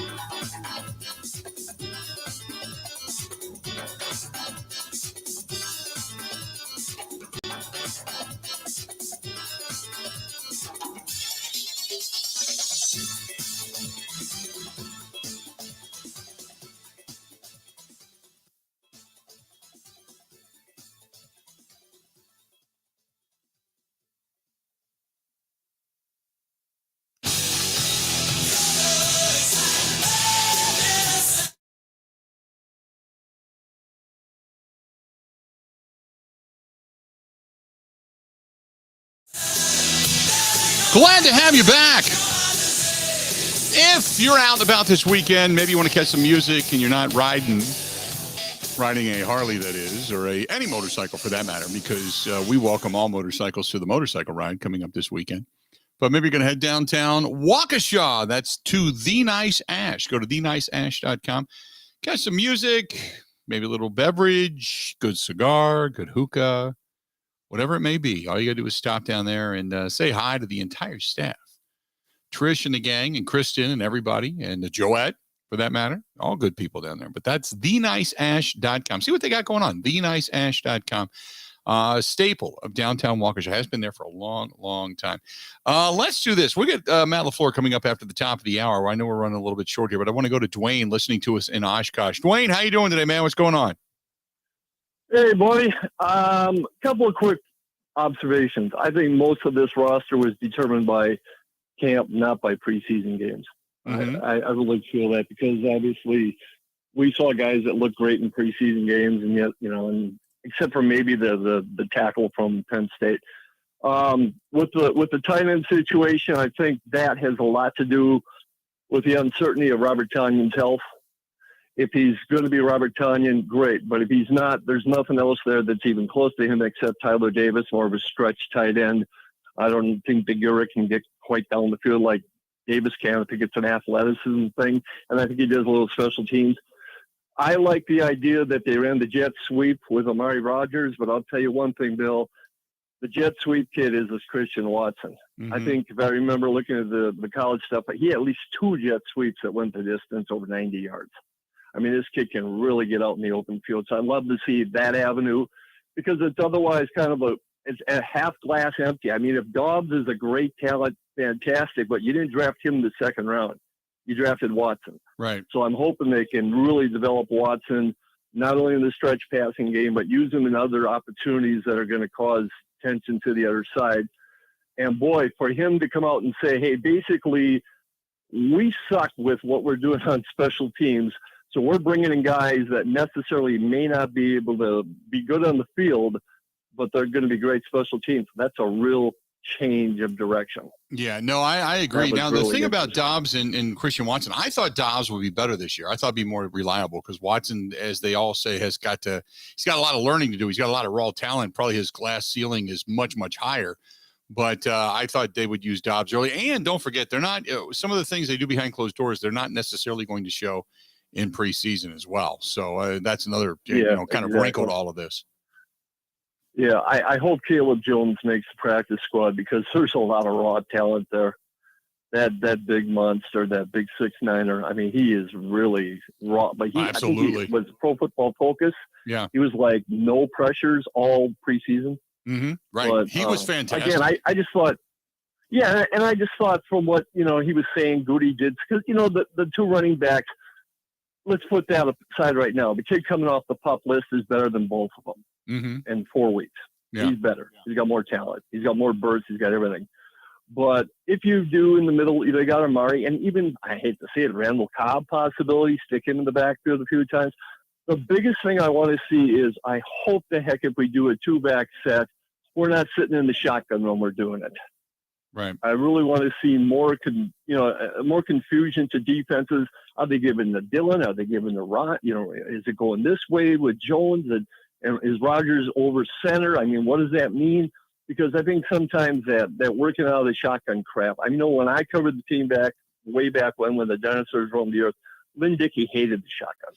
It's because part of it is, and I appreciate the phone call. I got to run here because we're woefully late. But the thing about shotgun, and I've said this before, it kind of takes away the thinking side of the defense. You're giving away part of it, what it is you're going to do. And I completely agree. Let's do this. We'll step away, take a quick break. More of the Bill Michaels Show next. This is the Bill Michaels Show on the Wisconsin Sports Zone Radio Network. Wisconsin isn't snobby, snooty, or pretentious. It's Midwestern charm at its finest. And that's exactly what Forgotten Fire Winery in Peshtigo is all about. Fun in a bottle without the attitude. You can find their full wine and cider lineup in their tasting room or in liquor and grocery stores throughout the state. The winery is a great place to get away. For wine and cider tastings, great live music, and private events all year long. Remember, any time is a great time for Forgotten Fire wines and ciders. Wisconsin wine made from Wisconsin people.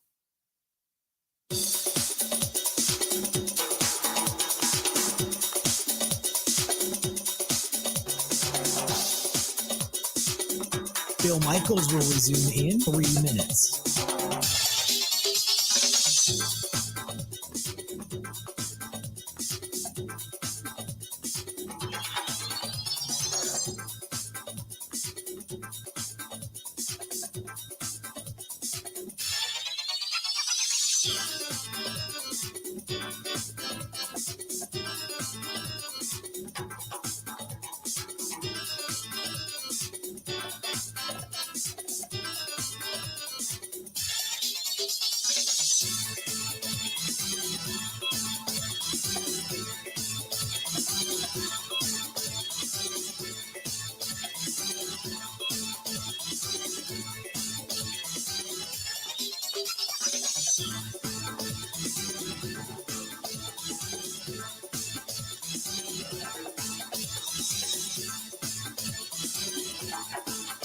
Bill Michaels will resume in 2 minutes.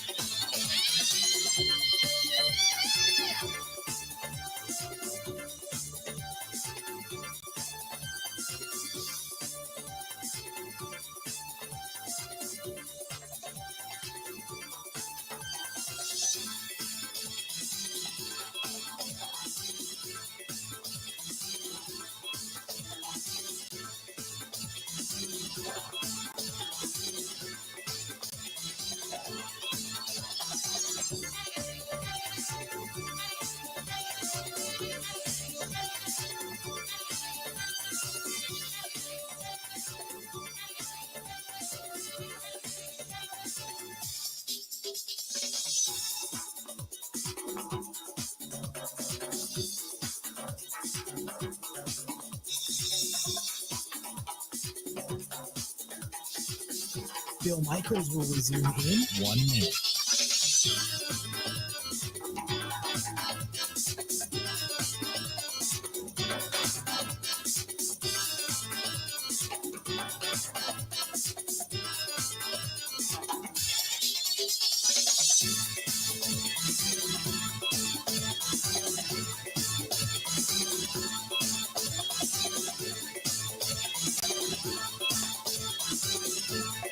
Bill Michaels will resume in 30 seconds.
How we looking?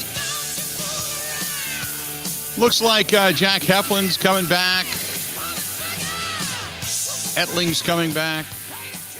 A couple of guys coming back into the fold for the Green Bay Packers. Coming up after the top of the hour, going to hear from the head coach of the Green Bay Packers, Matt LaFleur. Going to be part of his discussion. I know that he was supposed to speak a little bit earlier today, but I guess Leroy Butler was there and speaking to either him or the team. We'll find out.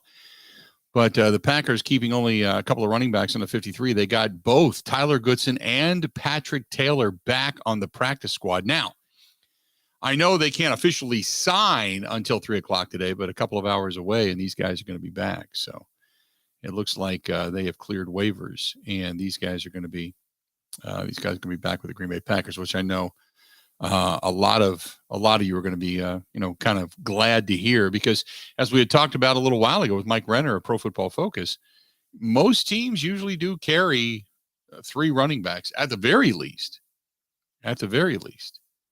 So we know those guys are going to be coming back. So Cheddar Ball says Ettling stinks, a career journeyman. Move on. We don't have anybody else. So you look for a guy that's got a little bit of veteran hops. It's been there, done that. And let's be honest, if Aaron Rodgers goes down anyway, I think a lot of the season is gone by the wayside. So it doesn't matter who your third string guy or who your practice squad quarterback is. I think the hopes and dreams of all Packers fans go flat out down the tubes if indeed Aaron Rodgers goes down for any length of time. So to me, it doesn't matter. Sony Michel looks to be heading to the Chargers, according to Ian Rappaport, as some of these guys are being cut and coming back then. But Sony Michel, you remember that name from years gone by, but he is now back with the Chargers. And this one is from Kurt, who says, I think Goodson outperformed Patrick Taylor. It doesn't matter at this point. It really doesn't. I mean, I understand what you're saying, but okay. It doesn't really matter, because I think here's the other thing. Don't forget, Kylan Hill is eventually going to come off the PUP list. And when he does, he could end up taking that spot. Not only as a backup running back, but also, don't forget, he could end up being the returner, because he had showed a lot of promise last year before going down with injury. That's what he's primarily being used for. So I'm not worried about that. Not worried about that. This is from Mark, who says, any word on Danny Davis? I know there's a lot of Badger fans breathing heavy, but he's on the IR as far as the reserves go right now for the Green Bay Packers. So he still is in the Packers organization. He still is in the Packers organization. And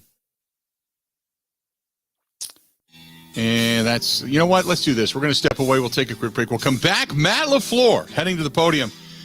Gino says, is the 3 p.m. or 24 hours? Is my understanding was 3 p.m. NFL time, which is 4 p.m. Eastern time, 3 p.m. Central. That was my understanding as the way I read the rules earlier from the NFL. So they're coming back. It's kind of like prematurely announcing a lot of these signings, but once they clear waivers, they're yours if you're going to sign them. You just can't, I guess, make the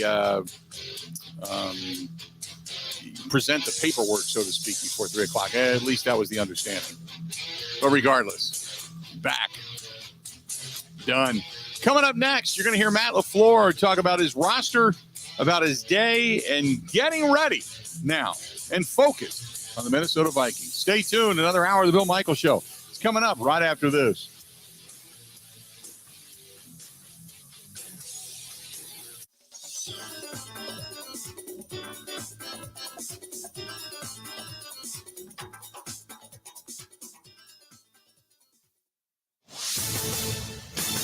This is a Wisconsin Sports Zone update. Well, the Packers are back on the practice field this afternoon for the final time before getting the rest of the week off. It's the first practice with the team's roster at 53 players, though the names could change. Already reportedly added veteran safety and special teams ace Rudy Ford, who was cut by Jacksonville earlier this week. The team will return to the building Monday to start preparing for the opener against Minnesota next Sunday. Turning to the Badgers, they're getting ready to open the season this Saturday against Illinois State at Camp Randall Stadium.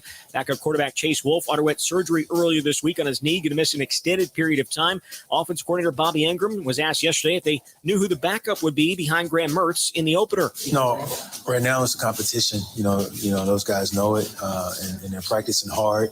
And it's a great opportunity for everybody to continue to elevate their game. So, right now there's undetermined.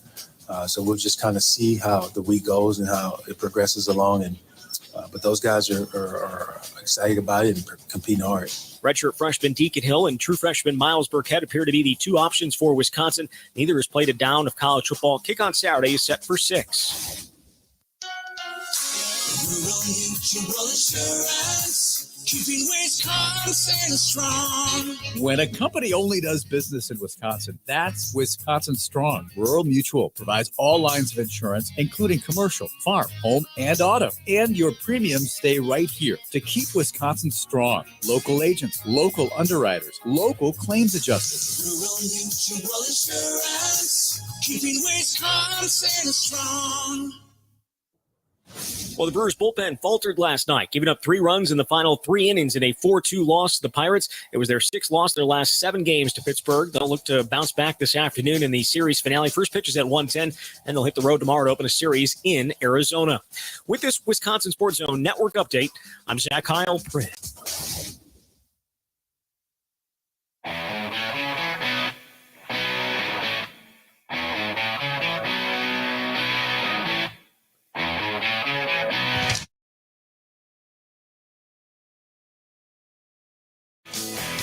Welcome back. Bill Michaels Show, hour number 4. We are glad to have you. Thanks to everybody for hanging on. Certainly appreciate it. This portion of the program brought to you by our friends at New Mam Medical, treating guys with ED all over the state of Wisconsin, well beyond the borders as well. We'll tell you more about that coming up. Matt LaFleur at the podium. Let's take a listen. We had Leroy Butler here today. It was a great honor to hear him talk and just what it means to be a Green Bay Packer. So anyways, it's been a good morning. Roy usually is long-winded, so I figured that's why. He wasn't too long-winded, but I'll tell you what type of person it says about him in terms of driving all the way up here from Milwaukee, talking for about 10 minutes, and then turning around and driving back. I mean, I think that says something about just how much he cares about this organization. And, you know, man, it was a pretty cool speech. Is that something you set up? Yeah, we reached out to him, I want to say late last week about coming up here, and just thought it was, you know, probably long overdue. I don't believe I've met him in person till today. And wow, he's just got an infectious smile. You can feel his presence, and just very good positive vibes around him. Matt, what does it do for you as an offense to just have the two running backs on the 53? I know that you can have back squat elevations, right? And what kind of a running back do you think Amari Rodgers is at this point if needed? Yeah, I think certainly with the rules in terms of being able to bring guys up, it gives you some flexibility in terms of your roster and how you want to manage that. There was a lot of discussion, and I think it's going to be ongoing from here throughout the course of the season in terms of what's best to do. But, you know, obviously when you have two guys like we have at that position, you feel very fortunate, and we're excited about the two guys that we got back on the practice squad. And then having a guy like Amari gives you a little bit of flexibility if you get into a bind, if need be. And that's still kind of a work in progress. And we'll see where that goes, you know, in terms of game to game. But we definitely feel like we have some flexibility within our roster. So you're able to get Tyler and Patrick back. Where's their game at right now?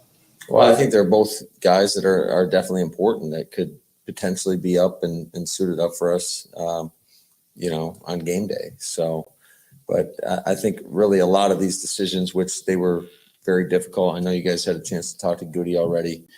A lot of this was impacted with special teams. And so, you know, we need to obviously get better in that area. And we felt like that was the best route to go for our roster at this moment. How different does it feel having that focus on special teams on this cut-down day versus last year's cut-down day emphasis? Well, I think, I mean, you're always talking about it, but, you know, we definitely made some decisions that came down solely to that.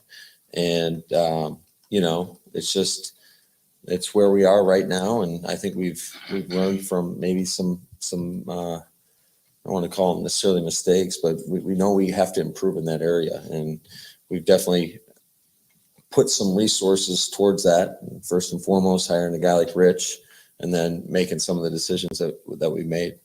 Will Elton and Dave do any team stuff? Well, we'll see when we get out there. You know, that's the best answer I can give for you. When you keep 7 wide receivers on a roster, how important is it for a variety of those 7 to be able to do a lot of different things as opposed to just being the same skill set guys? Yeah, I think versatility is the key, really, especially when you're talking, I mean, really any position for that matter. You'd like to have guys that can line up outside or inside, no different than what we like with our guys on the offensive line. Guys that can play tackle or slide into guard, and in the case of guys like Elton, play center. So I think versatility is always imperative, you know, and we're fortunate. I think we have I like the group as a whole, you know. I don't think anybody's clear cut in front of the other guy. I think it's going to be, you know, very much the ball's going to get spread around, and we're going to try to feature different guys in different spots.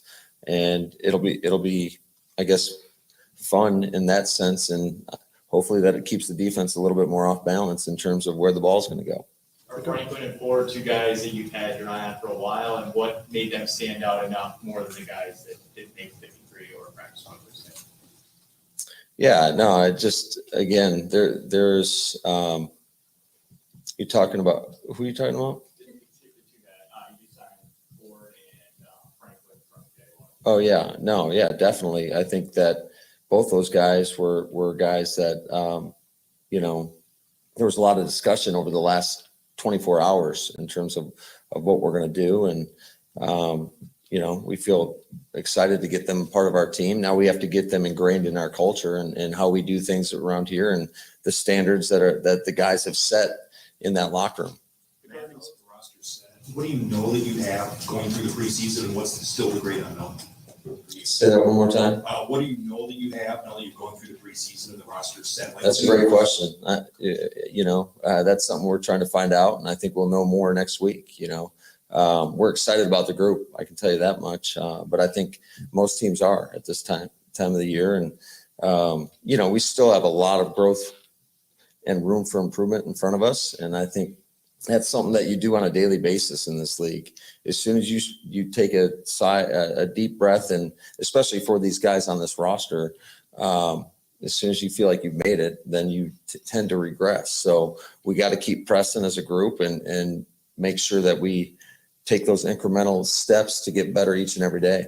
Regarding special comfortable situation when you're counting on players to come back from injury, but when you have a guy like Mason, someone as long as he has, how confident are you that he will know his body and the steps that he needs to take for your week one?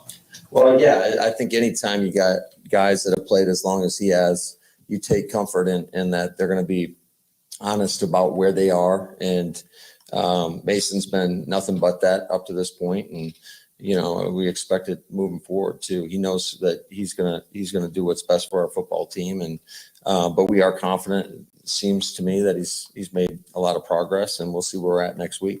Regarding special teams, y'all had some breakdowns during the preseason games in them, but some of the guys who were playing special teams weren't necessarily guys who will be doing it in the regular season. How do you kind of measure your level of concern with what you saw in those exhibition games from the special teams based on? Yeah, that's always a challenge, right? But I think if you guys are out at practice and you've seen how we've repped teams in practice, I mean, those are as game-like as you can get. I mean, I always joke with Rich and the rest of our staff, there's always a lot of carnage out there when we do punt return periods. So those are full speed reps. And, you know, although those guys, for the majority of them, weren't out there throughout the course of the preseason in the actual games, we feel like we've gotten a lot of work throughout the course of practices. Now that you got to hope that translates and carries over to the game. Talks a lot about the young receivers now that the season's kind of here. You've got 3 rookies and Amari who didn't play a whole lot. Are those guys ready to help in significant fashion, or do you think you might lean on those veteran guys at least for the first 3 games? I'm not going to give the game plan away, but certainly I think that, I think you're going to try to, you know, get those guys involved as organically, however it falls out. And I think we take comfort in the fact that we do have veterans that have played a lot of ball, and, you know, each game is going to be different. I can't tell you how it's going to play out. I have no idea right now. I mean, we're still in the game planning phase, really in all 3 phases, although every team in the league right now has a pretty good head start on what they want to do week 1. But I think, you know, everything in this league's week to week, and that's where we see it right now. You just take it one day at a time. And our goal today is to get a little bit better than we were yesterday and go out there, and we're going to have a very game-like practice, you know, where we're going to have 4 quarters. And we're just going to play it out. And just so I think it's a great opportunity for our guys to get a lot of reps and make sure that we're in the right football shape, if you will, and get ready to go for next week. Have you ever done a practice like that before? Is that something that you're doing because of the way this week has played out? That seems like an innovative idea. Well, thank you, Jason. No, we've done similar practice, I would say, probably with a few more, you know, constraints to it or specific situations that we implement. But no, I thought it was a good opportunity just for our guys to go out there and, just unscripted, hear calls, see how they go out there and execute, making sure that they communicate and the effort and all the little things that we're looking for is there and that they're ready to go. Do we get to watch the whole thing? Do you want to watch the whole thing? Of course you do. No, you don't. Jason said no. I'm sure. We get to watch part, or we just kicked it out before you guys? You guys get to see it next week, right? Speaking of not giving I away, know. speaking of not giving away your game plan, from a process of game planning, though, you're at a point now where you can kind of funnel down. Does that help those young receivers that you'll be able to put together instead of having the entire playbook during training camp, that they can kind of focus in on certain things you're going to give them? Yeah, I think absolutely 100% it does. Anytime you go from, 7 or 8 installs down to basically 3 separate installs when you're talking about your base downs, when you're talking about your situational third down and your red zone, I think it totally shrinks the plan. You get very, very specific within the plan, making sure that guys are, they don't have to know. I mean, they have to know every spot, but they're very specific in terms of where we're going to line guys up. So hopefully that'll, take a little pressure off each guy. Bringing them along. Can you rely on guys like Aaron Jones and Bobby maybe even more than you normally would in the pass catching game? Yeah, we'll see. I mean, I don't know. It just every situation is a little bit different, but we're gonna rely on those guys. But as far as I don't even know what defense the Minnesota Vikings are going to be playing. So yeah, you can try to set it up for certain guys to get the ball, but a lot of that is dictated on coverage. And so certainly, however they want to play us, I think, we've looked at everything, but you got a new coordinator over there and at Donatel, although he was in Denver and obviously he's been with Vic Fangio for a long time. But as far as I know, I think Vic was calling it. So anytime you have a new play caller, who knows how they're going to call a game. So our job is just to try to put guys in the best position, and however it plays out, and we have confidence in all those guys in that locker room. So it's not just, we're not going to go out there and just try to force feed the ball to guys that have played ball for us. We're not just going to force feed it to Aaron or AJ or Bobby or whoever, Alan. We're going to just let it happen organically, and hopefully we get these guys, in the right positions, and hopefully we can, scheme some stuff up to get guys open, and we'll deliver the ball on time and with great protection.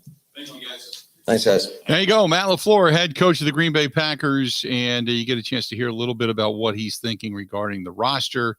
Obviously, he said that part of the reason he was late was because he was, talking with Leroy Butler, and Leroy Butler was addressing some of the guys. But that being said, we're waiting to find out, with Elton Jenkins and also David Bakhtiari, Mason Crosby, all of these guys participating in the 11-on-11 drills. Are they going to be ready to go? Are they playing padded practices? So we're going to get a little more update in all of this. As he says, they just take it day by day. So we'll have to wait and see. I don't think they're going to give out any information anyway, to be perfectly honest with you. Red China reigns supreme. So that being said, it's going to be masked all the way up until pretty much game time as to what it is the Green Bay Packers are going to do. But there has been a trade involving the Minnesota Vikings in the National Football League. We'll tell you a little bit about what it entails when we come back. Stay tuned. A whole lot more of the Bill Michaels Show. It's all coming up next. Covering Wisconsin sports like a blanket. This is the Bill Michaels Show on the Wisconsin Sports Zone Radio Network. One of the worst things that you can hear, you have cancer. The worst is when you hear the words, your child has cancer. When a child is diagnosed with cancer, it changes their world. Sometimes they can't even do things that they really love, like playing soccer, riding a bike, going to prom, attending school. Children with cancer spend a lot of time away from others. Time in the hospital, treatments, tired, nauseous, and they feel isolated. That's where Special Spaces Wisconsin steps in. They provide these children with a special space where they can not only sleep, but they can play, they can heal, they can spend time away from the challenges of their illness. It's a customized bedroom designed just for them. How about a princess castle or a pirate ship or a sports-themed bedroom? They transform that child's existing bedroom into a place that only he or she can imagine. A place for them just to be a kid. This effort is done with teams of dedicated volunteers and sponsors, just like our friends from Pella Windows and Doors of Wisconsin and all the community partners. If you'd like to find out more or to donate, go to specialspaces.org. That is specialspaces.org.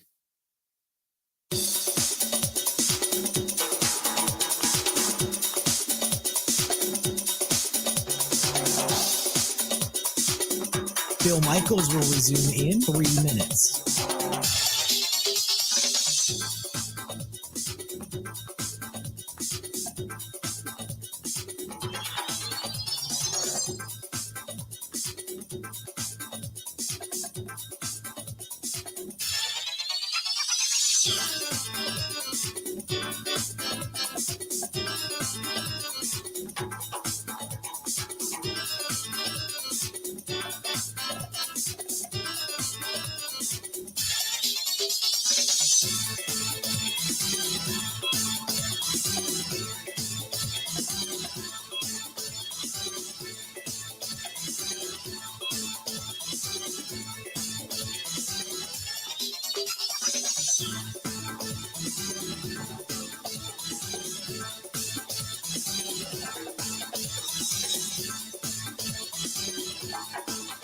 Bill Michaels will resume in 2 minutes.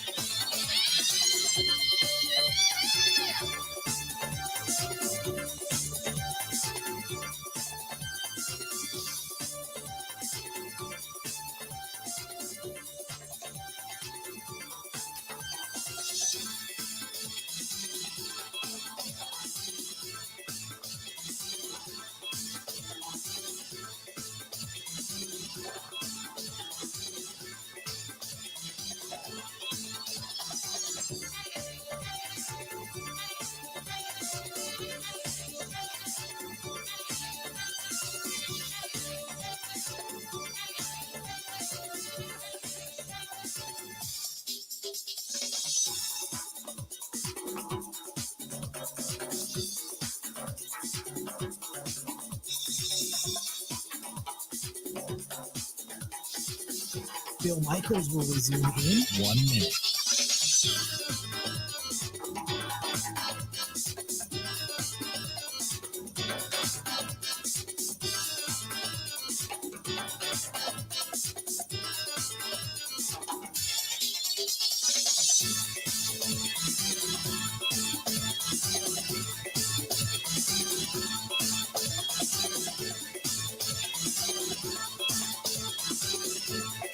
Bill Michaels will resume in 30 seconds.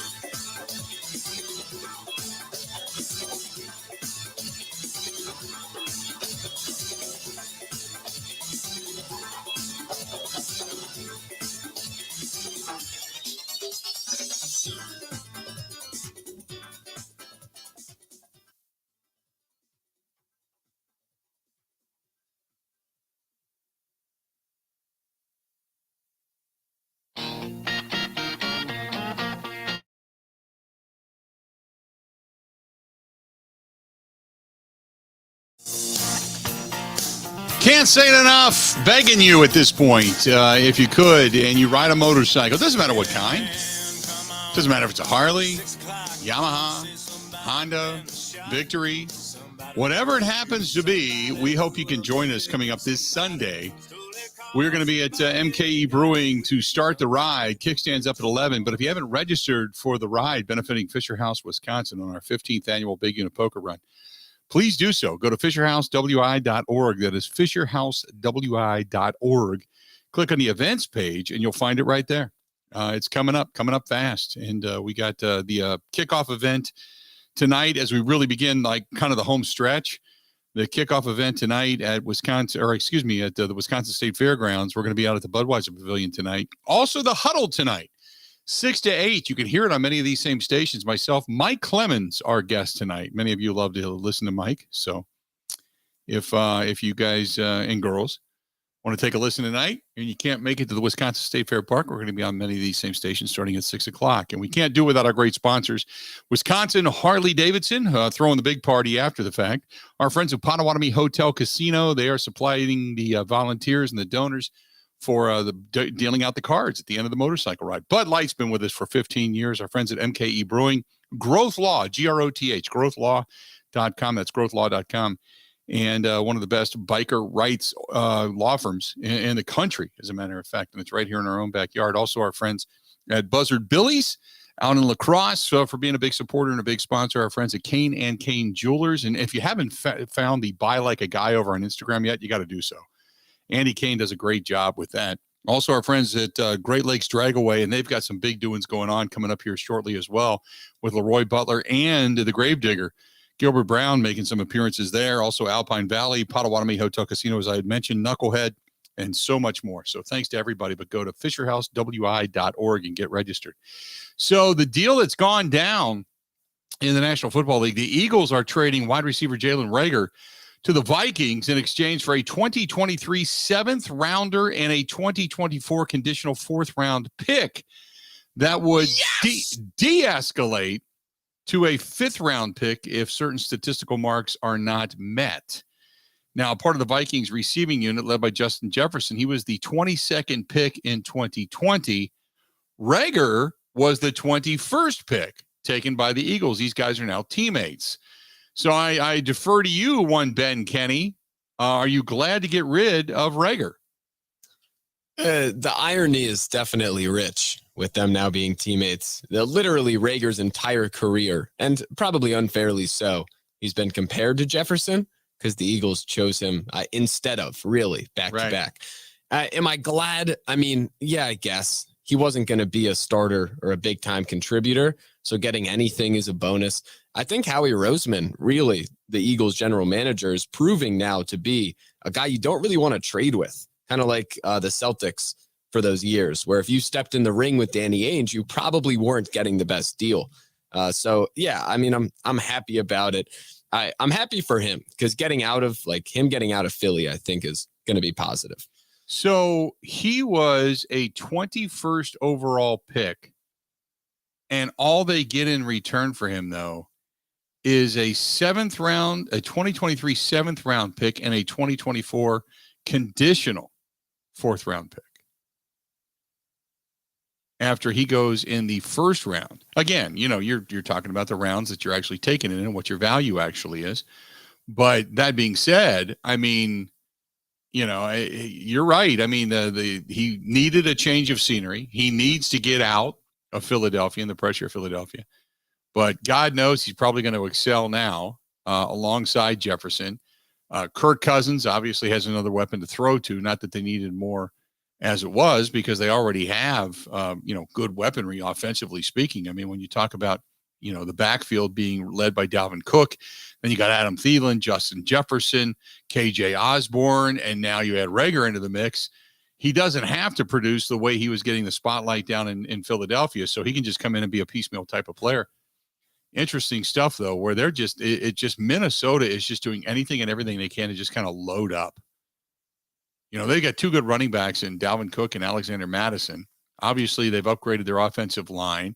Ed Engram is all that they want with Brian O'Neill over at the right tackle position. And Christian Darrisaw now back healthy at the left tackle. It seems like this is, as we talked about with Mike Renner a little bit before with Pro Football Focus, this is about their best offensive line in a long time, short of the days that Phil Lodeholt anchored that thing. So it certainly seems like the Vikings, now they still have some issues defensively speaking, but it certainly seems like the Vikings are kind of, I don't want to say going for it, but they are giving their new head coach, Kevin O'Connell, all the firepower he possibly needs to not only, beat the Packers, but win the division.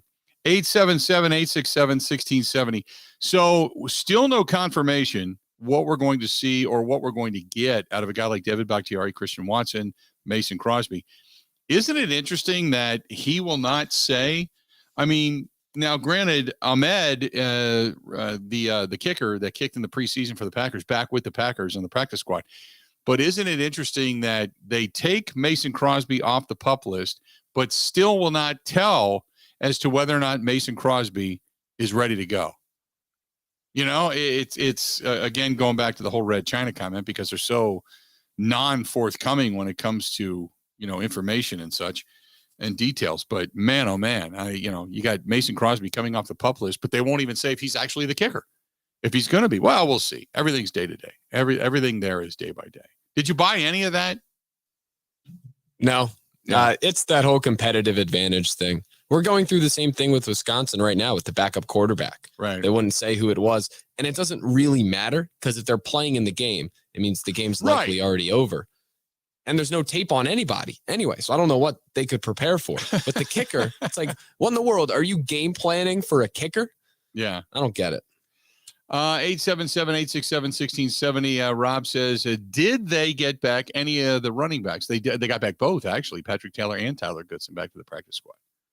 Just an FYI. So if you were hoping to get one or both back, it is what it is. But both guys back in the practice squad. The way it looks right now is Danny Etling is back. Patrick Taylor is back. Tyler Goodson is back. The wide receiver, Travis Fulgham, is back. The defensive lineman, Jack Heflin, and Chris Slayton. Was it surprising to you that the offensive lineman, Caleb Jones, has not found his way back to the practice squad, Ben? I'm stunned. I wouldn't say I'm stunned. I don't know. A bit, but that's a position even on the active roster that is loaded, and they kept Rasheed Walker. I think they would put priority more in the more thin positions, but I could be wrong there. Which they did. Outside linebacker Ladarius Hamilton has made his way back. They also brought back Rico Gafford, the corner, Benji Franklin, Keandre Thomas, and then, as I had mentioned, Ramiz Ahmed is back with the team as well. I didn't even go through, when I went through the list, I didn't count. Are they back to 16? I would need to check again. Also, Kyle Malzahn, TV guy up in Green Bay, said that Jones did just walk into the Dan Hudson Center. So it looks like they are signing him back. So it looks like the Packers have signed offensive tackle Caleb Jones to the. I was just going to say, because there was so much talk about him. And I really thought that they would bring him back. And that's the reason we just saw that at the same time, because Wendell Ferreira, I should say, had just tweeted that out too, that the Packers have signed the offensive tackle Caleb Jones to the practice squad. So anyway, because I really thought he would come back. That I did. I thought he played well. I thought he did everything they asked him to. His size, his quickness, he's raw, but man, I think he could develop into something. So Caleb Jones, the big 6'8", 6'9" offensive tackle. Yeah, he's back. So there you go. Let's do this. We're going to step away, take a quick break, come back. We got a lot more to get to.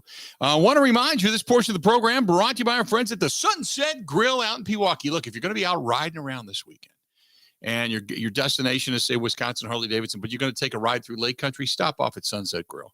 Great place right on the water out in Pewaukee. And they got, if you're out on your boat, bring it on over. They have docks out. Otherwise, pull the bike up. Get yourself some really good food, enjoy a beverage, sit on the deck, enjoy some sunsets, all that kind of good stuff. That's our good friends over there at Sunset Grill in Pewaukee. And they got a big Badger watch party coming up this Saturday as well. So if you're going to go over, maybe catch the Badger game, big Badger watch party taking place over there. That's a Sunset Grill in Pewaukee. More of the Bill Michaels Show next. Covering Wisconsin sports like a blanket. This is the Bill Michaels Show on the Wisconsin Sports Zone Radio Network.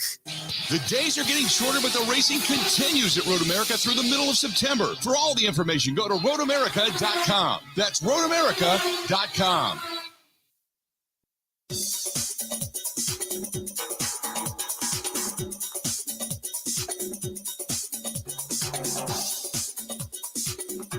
Bill Michaels will resume in 5 minutes.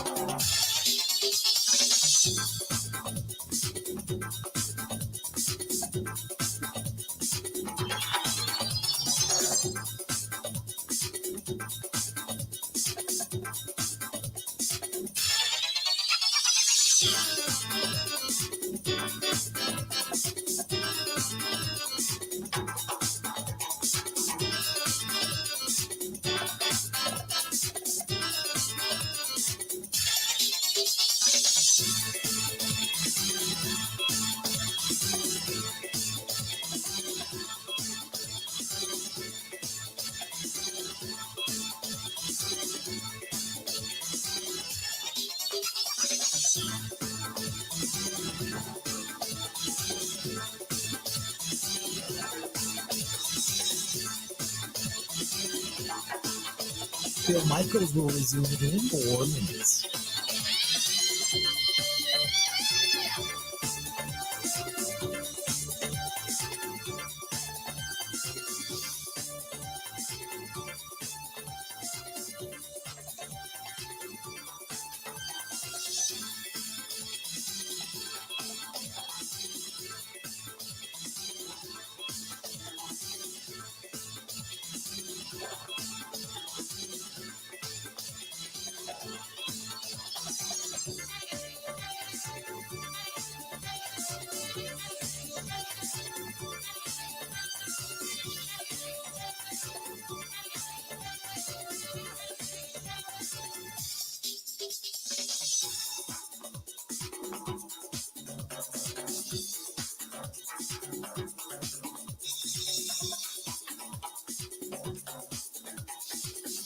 Bill Michaels will resume in 3 minutes.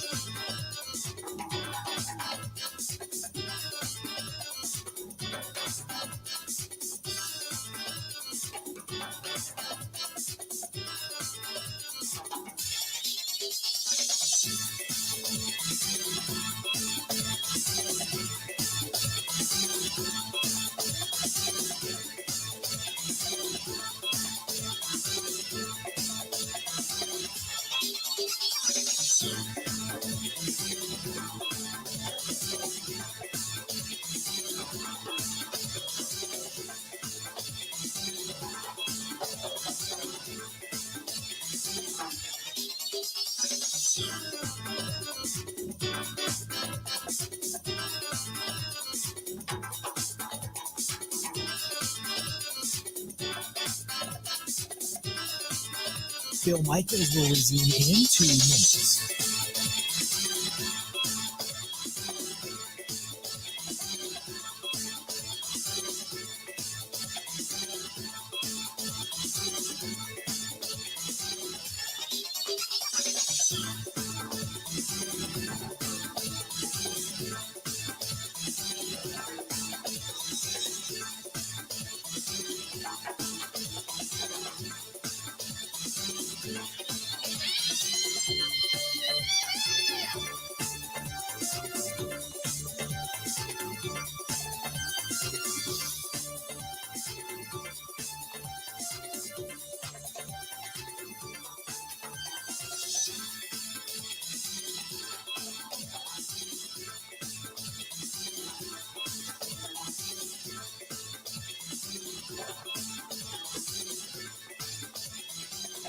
Bill Michaels will resume in 1 minute.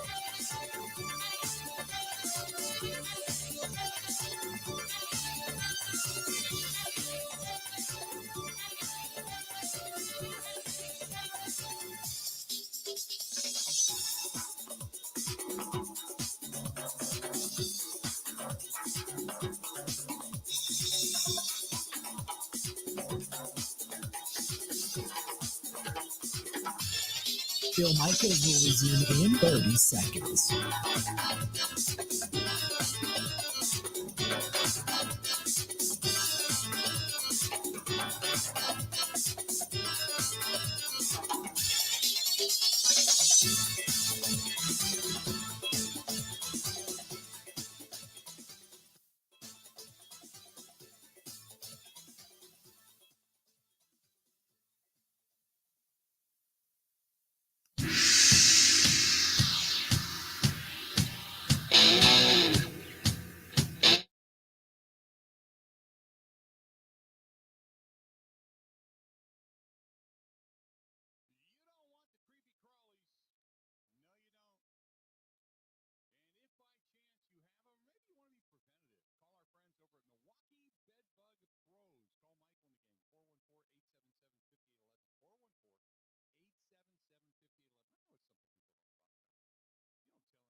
preventative. Think about that. Preventative maintenance. Call them at 414-877-5811. 414-877-5811. Don't let the name Milwaukee fool you either. They get outside of Milwaukee County. Go to MilwaukeeBedbugPros.com. That's MilwaukeeBedbugPros.com. Good to have you. This one is this one's from Joel, and Joel says, with the way the Packers roster sets up, what happens if both A.J. Dillon and Aaron Jones go down in a game? We were talking about this earlier. You would assume because they've worked him in the backfield a little bit, Amari Rodgers would become the de facto running back until the following game, until either he needed someone else. He would be kind of the backup running back, and then you bring somebody in the practice squad, depending on what's going on over the next couple of games. But that's kind of, and then don't forget, Randall Cobb has been back there. You could run Samori Toure back there. They run some things with Dubs. They'll get by.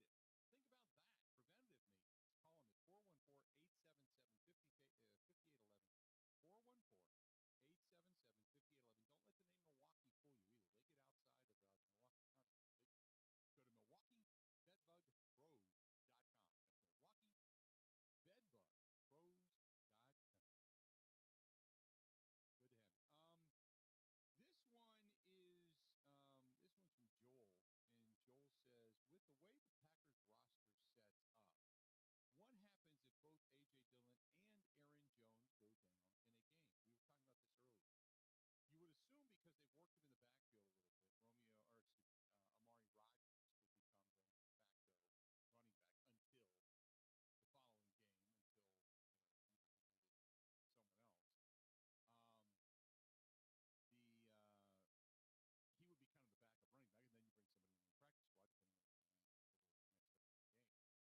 came down to cuts, they needed players in other areas. Therefore, the running back position became somewhat expendable because of the depth that they have on that offense for the versatility. So that's the reason you could probably go ahead and go with just a couple of running backs. So hopefully that makes sense. Yeah, go ahead. Doesn't Amari Rodgers give you Ty Montgomery vibes right now? Just a bit with how he'll be used? Yep, he does. I know it's basically Amari Rodgers is kind of the, how do I put this? He's the really poor man's version of Deebo Samuel. Is that a good analogy? Yeah, I see that. He can run the jet sweeps much like Romeo Doubs. He can be a running back. He can be a slot. He can go on the outside. I mean, there's plenty of places he can go. And with the speed that he has, you don't really have that big of a drop off between Aaron Jones and him. So he kind of reminds me of that, but it's not Deebo Samuel, but used in it's kind of like Matt LaFleur's following of Kyle Shanahan's offense, that they can use a wide receiver in many different positions, and that would be Amari Rodgers. I just hope I really don't care about him being used as a running back. I'm more concerned, how good will he be on punt and kick returns if indeed he keeps that job. I want to see special teams get exponentially better. If there's a couple of things, and we're going to get into this obviously next week, but if there's a couple of things that I'm specifically looking for, I think the two biggest are the offensive line, and with Elton Jenkins and David Bakhtiari at least back. Now we'll wait and see if they actually play in the upcoming game against Minnesota, but at least back. That and then special teams. Those are the two things that I'm circling. I think the defense is going to be fine. It may take a little while to morph into its full self.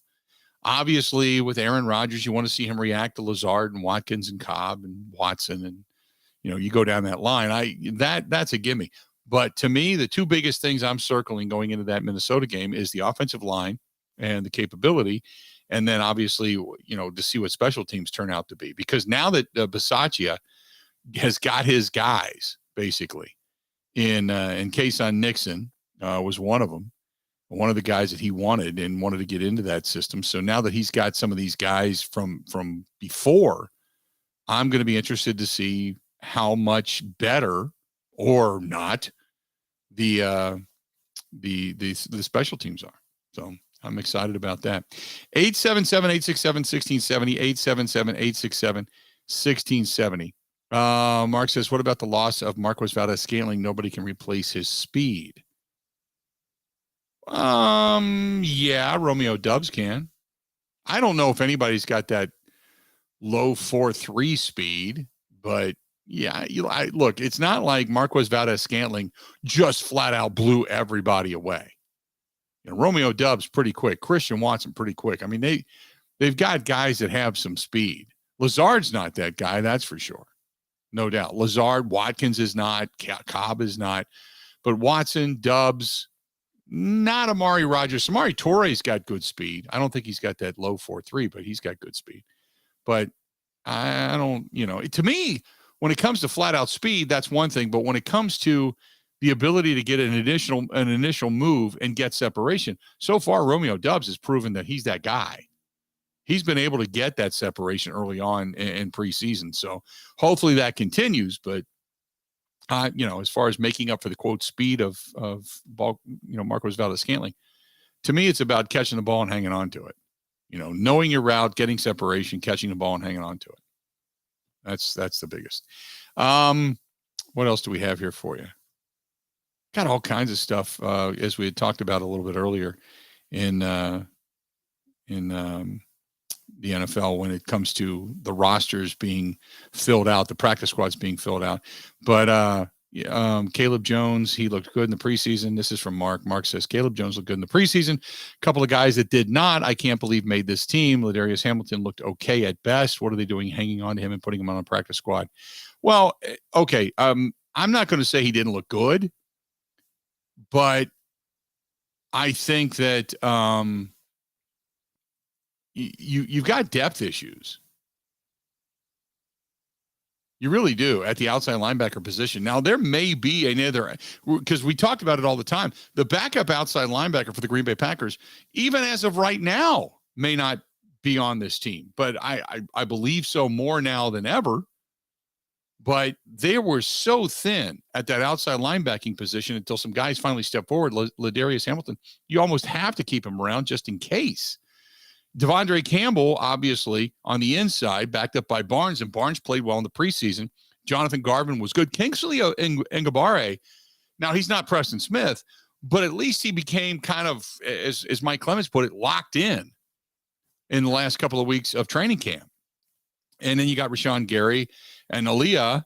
Aaliyah's not Gary, that's for sure. I agree with you. They're a little thin. Maybe Garvin and Ngabari can kind of, switch off if indeed they're needed. But again, you keep around as many guys and hoping that somebody hits at that outside linebacking position, unless somebody gets cut and you find somebody that you can go, oh, okay, this is the guy we want to hang on to. This is the guy we want to, but you don't have that right now.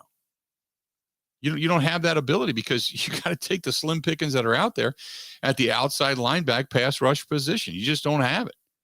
877-867-1670, 877-867-1670. By the way, the Bears terminated the contract of linebacker Joe Thomas. They figure that he's probably going to be signed to the practice squad before it's all said and done. Just an FYI. That just came across. Also, Bill, notably, much to my displeasure, Jack Cohn has not signed to a practice squad as of now. Jack Cohn, no practice squad right now. Gotcha. Did you expect him to be?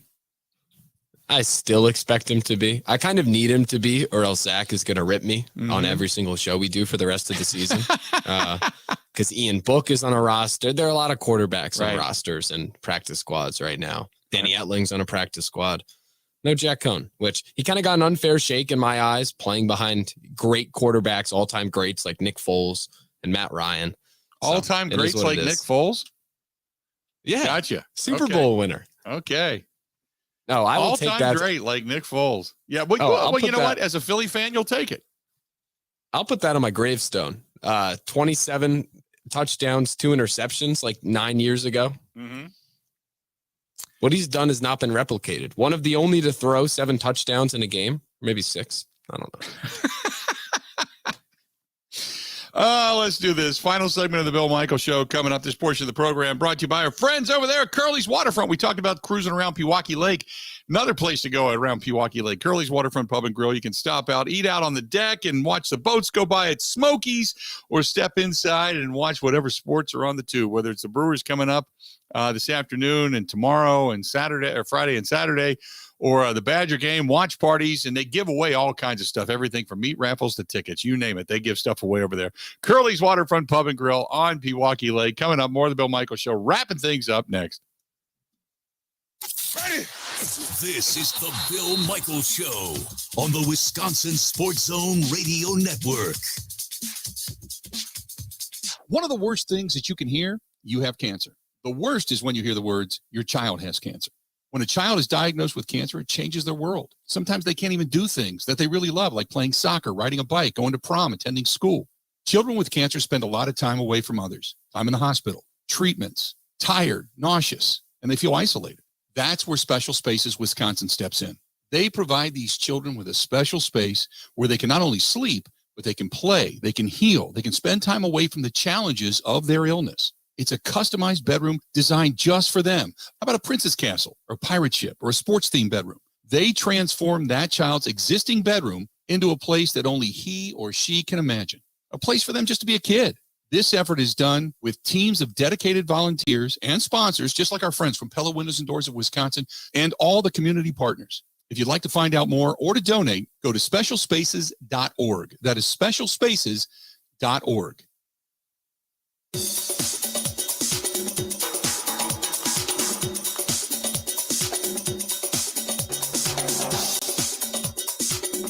Bill Michaels will resume in 3 minutes.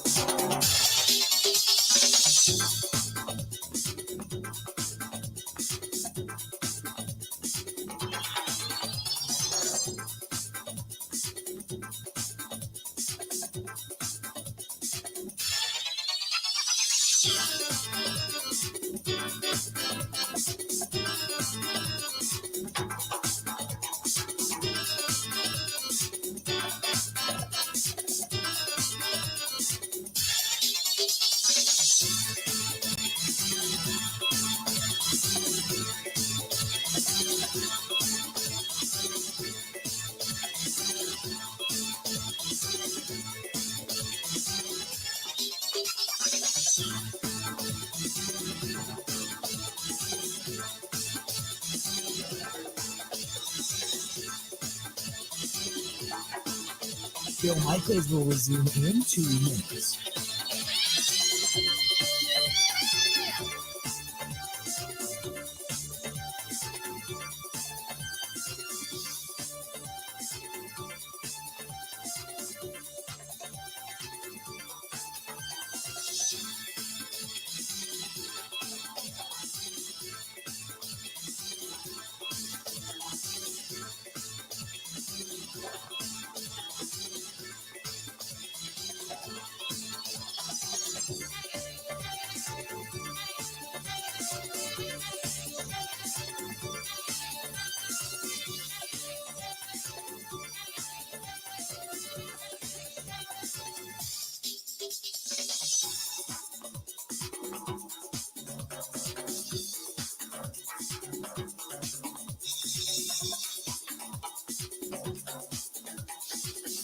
Bill Michaels will resume in 1 minute.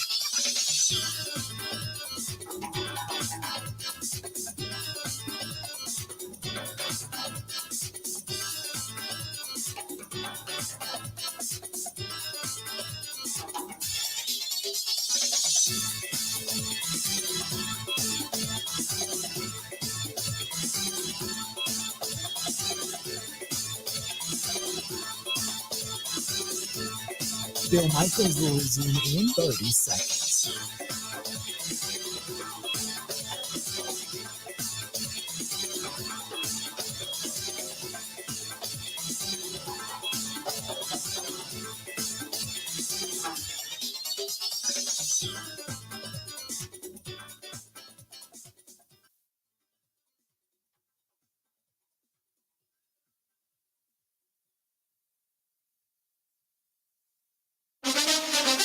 Now, in Green Bay, here's Mike Clemens. The Packers had to release 25 players to reach the league limit of 53. Before the deadline, 7th-round pick Samori Toure was asked how he would spend his time before learning his fate. I'm going to be in my hotel room, chilling, waiting by the phone, I guess. Maybe watch some movies or play video games to distract me. But just wait on a call. Torrey got good news. He made the 53-man roster, but wideout Juwan Winfrey was released. So the Packers now have 7 receivers on the depth chart, led by Alan Lazard, who was once cut and then placed on the Packers practice squad. Now is the team's #1 candidate to fill the void left by Devontae Adams. Lazard on how Aaron Rodgers has reached out during training camp.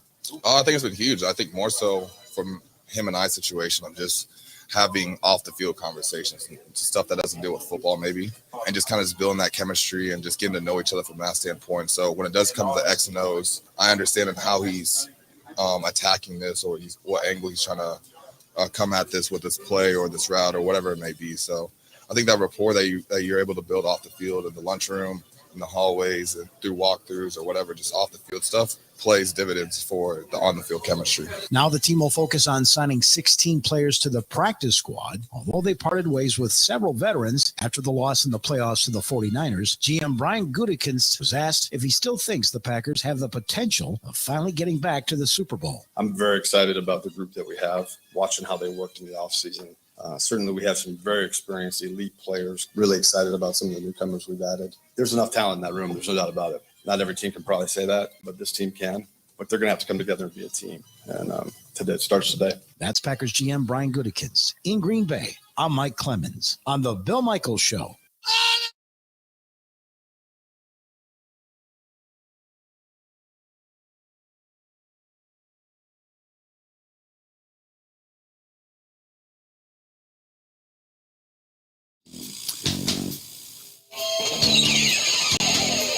I wanted real quick, we were going over the kind of rules and regulations of the practice squad. So 3 o'clock today is the time that teams could sign players if they weren't claimed. But once they are not claimed, once they have cleared waivers, then they're free to sign them. So the 3 o'clock deadline is not hard and fast. It's once they clear waivers and other teams have passed on their services, then the Packers can go ahead and sign them. There's no hour moratorium or anything like that. It's just once they've cleared waivers. So the Packers stand at 12 right now. They still have room for 4 more. Caleb Jones, the most recent, the 6'9", 370-pound first-year player out of Indiana, lost out on the roster spot to Rasheed Walker, but he's been signed. Tyler Goodson, the running back out of Iowa, he came in as an undrafted free agent. He has been signed. Patrick Taylor played in 9 games with the Packers last season, ran for 89 yards and a touchdown on 23 carries. He is back. Ramiz Ahmed, I should say, the kicker, first-year player out of Nevada, and it was perfect after being signed by the Packers on August 14th, but Crosby's return left him without a job. He played in the USFL this year and spent time in Chicago's 2020 training camp, but he is now back on the practice squad. Keandre Thomas, the corner, is back with the Green Bay Packers. The Packers signed him in January after he played 4 games for the Chargers last season. So they've got him. Benji Franklin, the defensive back, 6 foot, 172-pound, undrafted. Out of Tarleton State. I have no idea where Tarleton State is. Like every year, everybody asks, where's Augustana College? No idea where Tarleton State is. Ben, do you know? I looked it up. Okay. No, I did not previously know. They are in Texas. Okay. Stephenville, Texas. I was going to guess somewhere south, but I had no idea where. Travis Fulgham, the wide receiver. Packers claimed the third-year receiver from Denver on August 18th. He was drafted by Detroit. Played for the Lions, the Eagles, the Broncos. So he is back. Ladarius Hamilton, the outside linebacker. We talked about this. He was re-signed by the Packers in January. He came in for 6 games for the Packers in 2021. Had 3 tackles, but he joined the Packers back in September of 2021 when he was signed off the active roster of Tampa Bay's practice squad. And then Chris Slayton, the defensive lineman. He came in off of the waivers from San Francisco. Jack Heflin, the second-year player out of Iowa, is back. Danny Etling, the quarterback from LSU, drafted by New England, and he's been kind of a journeyman. He's played for the Patriots, the Falcons, the Seahawks, the Broncos, and now he finds himself in the practice squad of the Green Bay Packers. And Rico Gafford, the cornerback, speedy guy, and split time at corner and wide receiver during his career. But from the Raiders, Rico Gafford is back. And we had talked about that a little bit earlier. He was kind of one of those guys that Rich Bisaccia had his eye on. Keyshawn Nixon from the Raiders, also, but on the squad. But he makes the team over at that nickel position. But he's also a depth guy when it comes to special teams. So that's kind of the way things shake out. There are still 4 more spots to fill for the Packers. 4 more spots to fill before their practice squad is completely shut down. So there you go. And then don't forget the Packers also signing the veteran Rudy Ford today and picking him up. The Rudy Ford, they signed him to a contract, a 5-year vet who played for 3 different teams, was let go by Jacksonville earlier this week. And it was like, last year was his best season, starting 4 and finished as one of the team's leading tacklers. That means, for those that are keeping score in all of this, so he comes in, which means Micah Abernathy, you would most likely assume, unless he doesn't clear waivers, will be back, and he'll fill one of those spots, the 4 remaining spots in the practice squad, as Abernathy had originally made the roster, and then the signing of Ford had Abernathy be, cut loose. So if he gets through, then Abernathy most likely is going to find on the practice squad as well. So there you go. So that's kind of the way things shake out. So I would think that once Abernathy gets through, he's going to be on the practice squad. That'll leave 3 spots remaining. Who the Packers go after, we'll have to wait and see. But that's kind of the way things shake out. I can't ask you enough. Come on out tonight. We're going to be at the Wisconsin State Fair Park in the Budweiser Pavilion. Tonight is the last night of Wednesday Night Live. The Toys, the original group, all getting together, doing this big show tonight. It's going to be beautiful weather. But more importantly, from 6 to 8 tonight, it's the Bill Michaels Huddle, brought to you by our friends at Bud Light. Myself, Mike Clemens. We've never done this before. We're grabbing a picnic table. We're going to sit right across the way there from the Bud Pavilion. And you're going to see and hear and everything tonight, not only the music, but Mike and myself talking about the Green Bay Packers roster, the way it shakes out. And you're going to hear some music. And it's Fisher House, Wisconsin night. We're going to get on stage and do a few things tonight. Please come out and support us. Please come out and hang out with us. Please come out and say hi. We'd love to see you as a face in the crowd as well. So until we talk again, and until we see you coming up tonight out of the Wisconsin State Fair Park, it's time for us to get out of here. Hopefully you have a good one, and hopefully we see you in just a few hours.